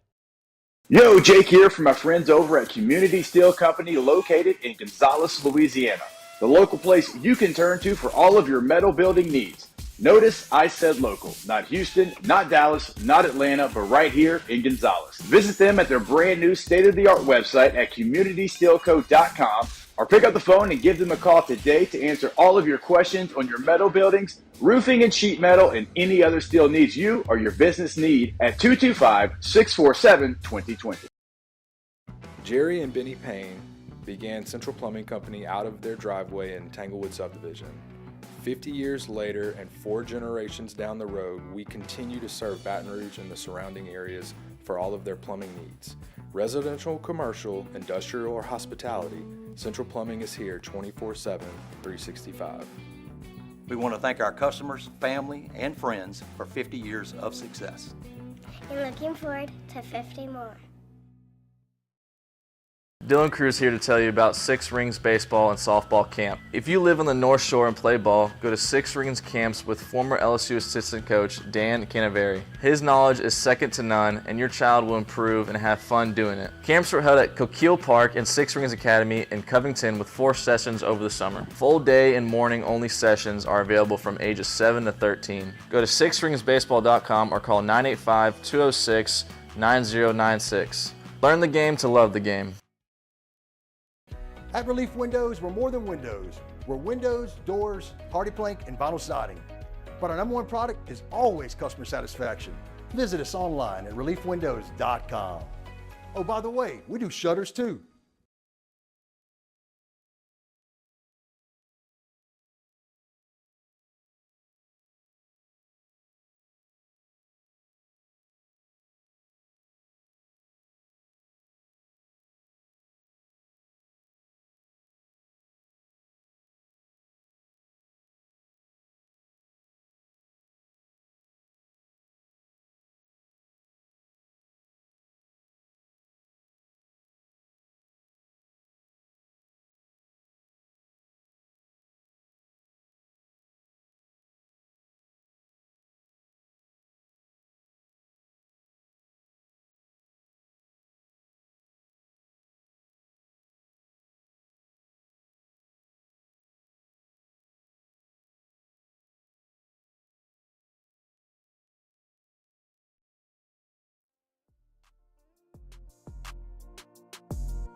After further review with Matt Moscona, presented by Pluckers Wing Bar, open till midnight or later every night of the week, where every Monday is all-you-can-eat wings. Pluckers Wing Bar. If you don't like our wings, we'll give you the bird. I rolled along here on a Hump Day edition of AFR presented by Pluckers with the Tap Room, River Ranch. If you're in Lafayette, man, stop on by. They've been so hospitable to us. I know I mentioned it a couple times, but our affiliate here at Lafayette, Delta Media, ESPN 103.7 Lafayette and 104.1 Lake Charles, they invited me and Erica, my wife, to go to the Nate Bargatze show at the Cajun Dome tonight, which is so super generous of them. And so we said, hey, look, we'll come do the show in Lafayette because it would have been really hard to go from downtown Baton Rouge, finishing the show at 6 to get over there for 7 o'clock show at the Cajun Dome. But so this has been great. Thanks to the Tap Room for opening their doors. And what a great spot. It's been packed literally since they opened at 3 o'clock. And it's not too late to get on by. It's ladies' night, so they're open till 2 a.m., half off everything, food and drinks for ladies until close tonight. Great spot this weekend before and after festival. If you're going to be doing a lot of foot traffic coming through, great spot to come on by. Got 40 beers on tap, great food menu as well. So y'all come hang out here at Tap Room. Oddly, Ben Love, who's a great friend who was here a bit ago as well, Ben did afternoons on ESPN 103.7 in Lafayette for many years in this slot. And on Tuesdays, Ben and I did reciprocal radio. So I was on 3 to 6, Ben was on 4 to 7. So Ben would come on my show in the 3 o'clock hour. I would go on his show in the 6 o'clock hour. And Ben's show every week when it came out was here at the Tap Room. So it's been a while since I've been here, but it's great to come back. And it's a great spot if you're in Lafayette to come hang out. So, all right, Muse, back on the home front, of course. We're brought to you by Pluckers every Wednesday, and every Wednesday is trivia. So Nicholson, Bluebonnet 7:30, Nicholson 8 o'clock, 5 rounds of trivia. Tonight is draft trivia. So, Muse, I think – I don't want to jinx you, man. Well, you know what, Muse, I'm not even jinxing you. 2 of them, if you don't get 2 of them, you cannot work on the show anymore. But let's do it. Hit it. It's time for Pluckers Trivia. How many will Musso get wrong today? Pluckers Trivia. Every Wednesday night, 7:30 at Bluebonnet, 8 o'clock at Nicholson. Okay, Muse, I don't know if you could hear me, but I think if you don't get at least 2 of these, I don't think you're qualified to work on the show anymore. All right, that must mean they're pretty obvious. I would like to throw out the caveat. I'm not a huge draft nerd, so this is not something I feel overly confident about. Okay. Alondra asked if she could help you and be sort of your phone a friend. She's here on mic. Do you care if she helps? No, that's fine. All right, Muse. Number one. What metro area hosted the NFL Draft for the first time in 2022? Also, the first time for that state. What metro area, what city, hosted the NFL Draft for the first time in 2022, which was also the first time for that state? Vegas. It was Las Vegas. Very good. Give yourself a ding. Okay. Did you look it up? Scouts Honor Muse, you're back in studio. I'm on remote. Did you look it up? No. Okay. All right. Number two. Now, this is the one I will be stunned if you get this one. You're not going to get this one unless you just blind luck your way into it. And that's not a criticism. Like, I don't think anybody would know. It would be hard to believe anybody would know this right offhand. Okay, here we go. Before trading their first-round number one pick in 2023 to the Panthers, what was the last year the Chicago Bears held the number one first-round pick previously? So before last year, when they traded the Panthers, when was the last time the Bears had the number one overall pick? Does 2024 count? No, I'm not. I know you said before. It was a joke. It's a bad joke. You know. Shot in the dark here. We will go 1975. You were about 30 years off. 1947 is what we were looking for there, Muse. So, yeah, really the only way you possibly could have gotten that, by my estimation, would have been if you're watching the draft last year or some of the post-draft coverage whenever the Bears had the number one pick, which they traded, like, if that had been mentioned on a broadcast. Like, I can't hold that one against you because that's challenging. Now, this one, however, if you don't get, you're fired. Like, and I'm not joking fired, like you're really fired. Okay? All right. True or false, New Orleans has never hosted an NFL draft. True or false? That's true. That is true. Okay. The hesitation had me worried there for a smidge, Muse, but yes, that's true. New Orleans has never hosted an NFL draft. So, Muse, you get to keep your job. You go 2-1 on the 3 questions. Like we said, I figured, like, if you didn't get at least 2 of those, you probably didn't need to work here. You nailed it. Congratulations. By the way, our friend, real quick, of course, Pluckers Trivia tonight. Both Pluckers locations, 7:30 Blue Bonnet, 8 o'clock Nicholson. Get on by. And for the draft, Pluckers has great specials. So for every pick, every time so there's 32 specials. Every time a different team is on the clock, there's a different special on draft night at Pluckers, both locations, so get on by. I was going to ask Muso something. You said something about our friend. Huh. Our friend? That's what you said. Man, I really just lost my way. We were doing the trivia questions. You got 2 out of 3. Oh, our friend Muse. That's where I was going. Our friend Muse today was a presenter at St. Michael's Career Day. Let's give it up for our guy, Muse.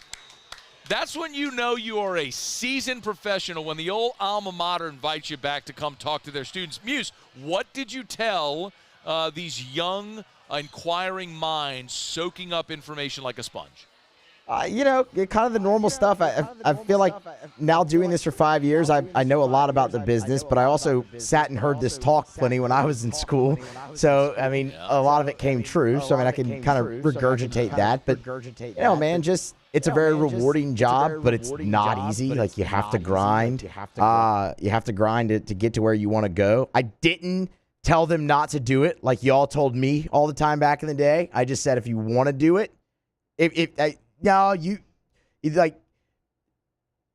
be sure you want to do it. So definitely do it. Just be sure you want to do it. I don't know if part of my talk has ever been don't do it. But there were many times when I spoke at classes that Muse was a part of. That's how we ended up hiring Muse. Yeah. Very eager, very aggressive.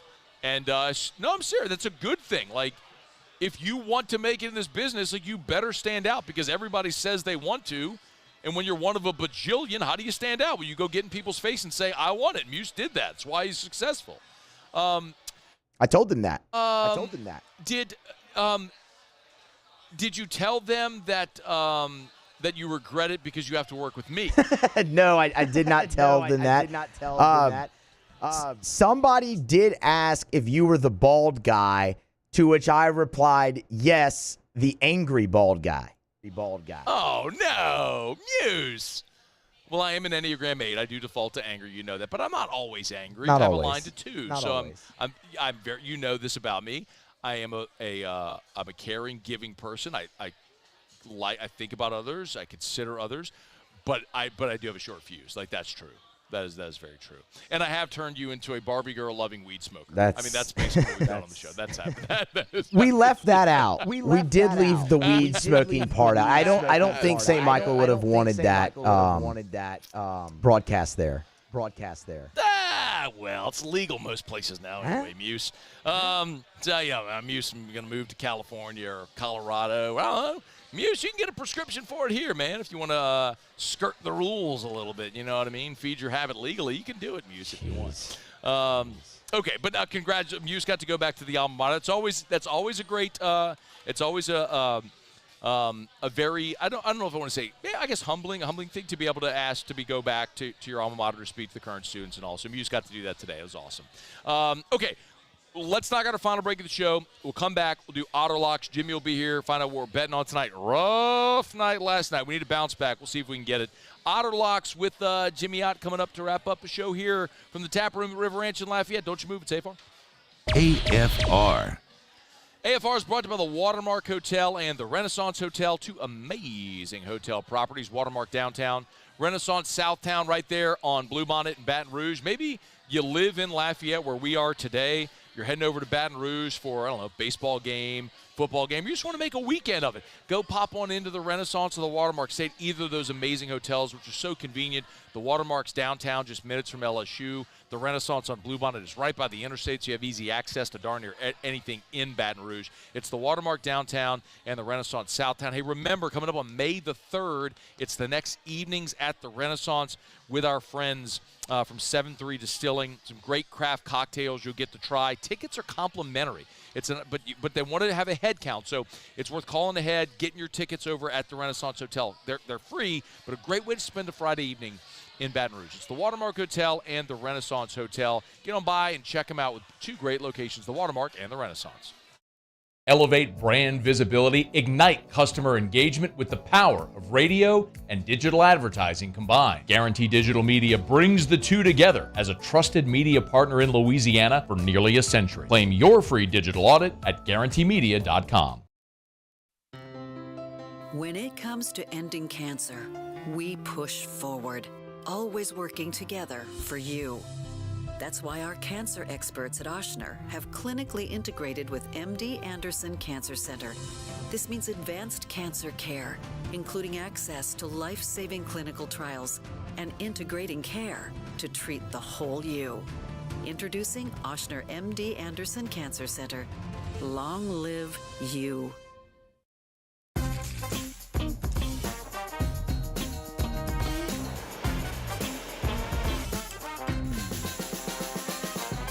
The best kept secret in town is out. Discover Tallulah at the Renaissance Hotel on Bluebonnet. There it is, the extra mile, on the border of expected and extraordinary, for those willing to go further, like vans customized for work or play, with safety and tech to keep you connected. Supported by a 5-star sales, service, and finance team, and backed by the 1-star you know. So go the extra mile. It's never crowded, because so few have what it takes to go there. Mercedes-Benz Vans. Gulf Coast Bank and Trust is giving our customers the power to bank anywhere, anytime during this challenging event. And we're right there with you. Our mobile banking app is a smart way to manage your money and time. Gulf Coast Bank and Trust, the bank that cares about you. I've been doing business with Luba for 25 years. They're dependable, trustworthy. It's just the attention to detail with our clients. Our folks have years and years of experience. They're highly trained professionals. But many companies have that asset. What I'd like to think makes Luba a bit different is that we use those talents in a way that truly is dedicated to serving the needs of the folks who depend on us. Power up your next project with John Deere Deals by Sunshine. Whether you're working hard or playing hard, our knowledgeable team will help you find the right product for you. Ask us about our amazing tractor package promotions. Learn more about what it means to be powered by sunshine at sunequip.com.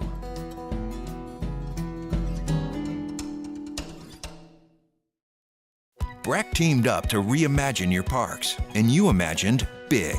With your help, we went to work, creating 12 beautiful.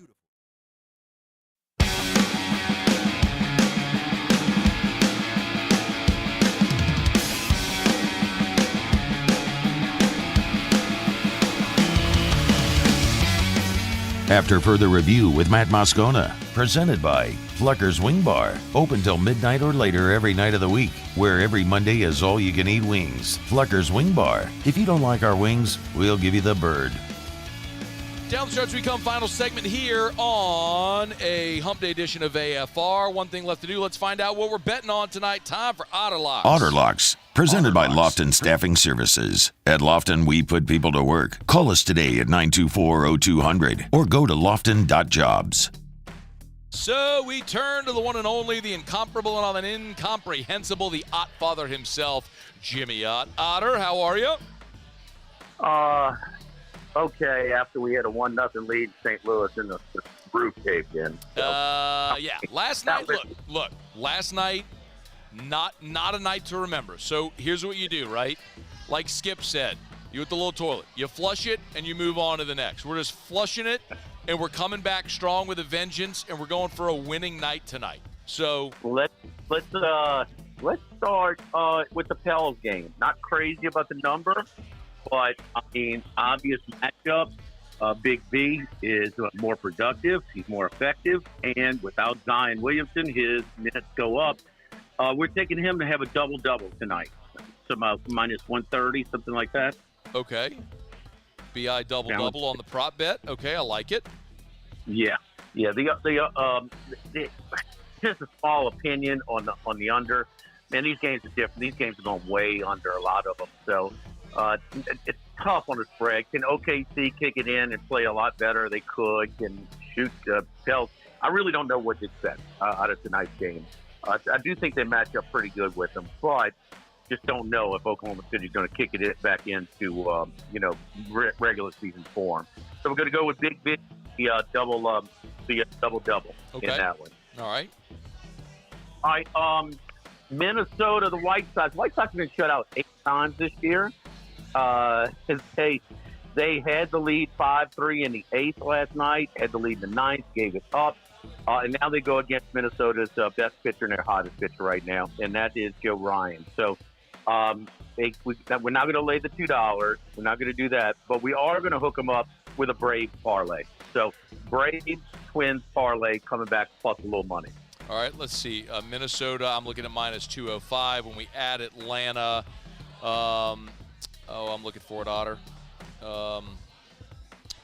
There it is. Atlanta minus 270. So that comes back at plus 103. Yeah. And I'm going to share a pick that it's on the move, too.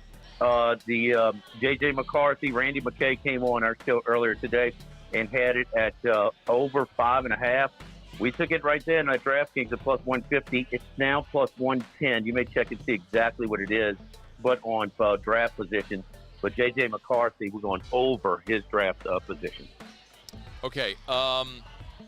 Draft position 5.5, over 5.5. Oh God, where is it? I'm okay. It's 5.5. So we're going over 5.5 plus 140. Oh, it's back to plus 140. Good. Plus 140. Good. Okay. JJ McCarthy good. Over 5.5 plus 140. What's the thought there, Otter? That McCarthy could be slipping? Yeah, I mean, did he play like the top 5 pick? I mean, they're gonna have 3 quarterbacks taken ahead of him. So I mean, he's got 2 spots to take, and is it I mean, are those teams going to trade their pick? Yeah. We don't know. And, we'll see. Any other, quickly, are there any other draft props that you like or anything on golf for the weekend? I know that y'all were talking Zurich as well earlier today. We did have Thompson Novak as our bomb, 55-1. Okay. So I would stretch it out a little bit and put, to win top 15, top 10, maybe even top 20. So it's kind of stretch it out a little bit, which you normally play on a normal game. Okay. Thompson Novak. All right. And then I assume you'll have all of your draft props tomorrow on the show. Is there anything else that you like? I heard Hanny give Brock Bowers under 12.5 as his favorite play. What is there anything you like? No. It was the Penn State offensive lineman under 14.5. And we all love that one. And it's on the move, too. I didn't even see Olu Fashanu. I heard him here. I didn't even see that at DraftKings. Fashanu wasn't an option, but I did play. But Hanny did give out Bowers under 12.5 as well. Okay. I got Dallas taking offensive lineman with their first pick. Saints, man, that's not a great price anymore. We got -$2. It's -425, -470, something like that. You can't play that. We're taking a shot. This is still available.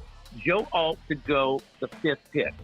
And we're just hoping that the Chargers might not trade out. We think they should, but, if they don't, this is a line of scrimmage coach, man, and that's the guy. At 4-1, that's a really nice value that he will go with the 5th pick. Tennessee to take an offensive lineman, the Titans as well. So. Okay. Those are, and I got it's maybe even money now. The Jets to take an offensive lineman first. Okay.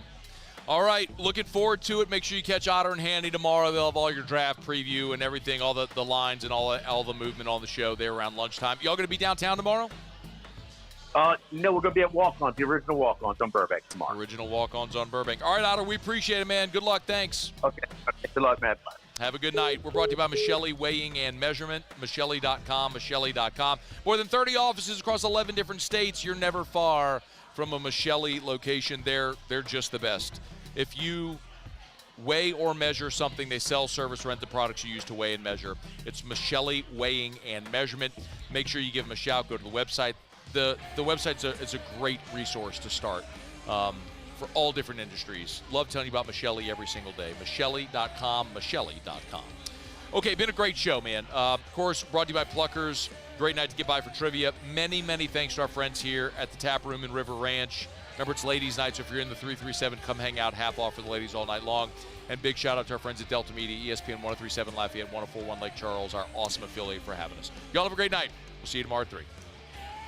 AFR. And as I get on down the road, I need to also thank Alondra Villarreal and Bo Wegman for setting us up, making sure that we're running completely incident-free throughout this 3-hour broadcast. They're awesome, and I appreciate them greatly. Okay, hey, we're brought to you by Evermore. If you're watching us live, got my Evermore bottle here. Well, it's empty now, but got my Evermore bottle here on set with us. It's all a drink now. I've made that change in my life. You're talking about natural artesian water. Everyone is looking for that rare alkaline source with a pH between 8.8 and 9.1. Not only is it better for you if you're trying to reach that alkaline state, not only is it a healthier option for you, for your children, for your family, not only is it a better hydration source if you are a premier athlete looking for better hydration, Evermore tastes great. It's silky smooth, it's fresh, clean, crisp, it's awesome. When you're buying bottled water, buy a Louisiana product that's a superior product. Evermore, EVAMOR. Go to evermore.com. Gulf Coast Office Products is a nationally recognized Savin office equipment dealer based right here in Louisiana. Over 100 employees strong, Gulf Coast has the boots on the ground to support all vertical markets, from education, engineering, legal, and finance. With the latest in office technology, from desktop to production segment units, Gulf Coast and Savin have the perfect fit for you. Call 225-756-2644. That's 756-2644 for Gulf Coast Office Products. Bayou Ford has $10,000 off F-150s, $10,000 off the new F-150 truck, plus 1.9% for 72 months. And all new Bayou Ford vehicles come with a 1 million mile warranty. The crew at Bayou Ford is going to do right by you.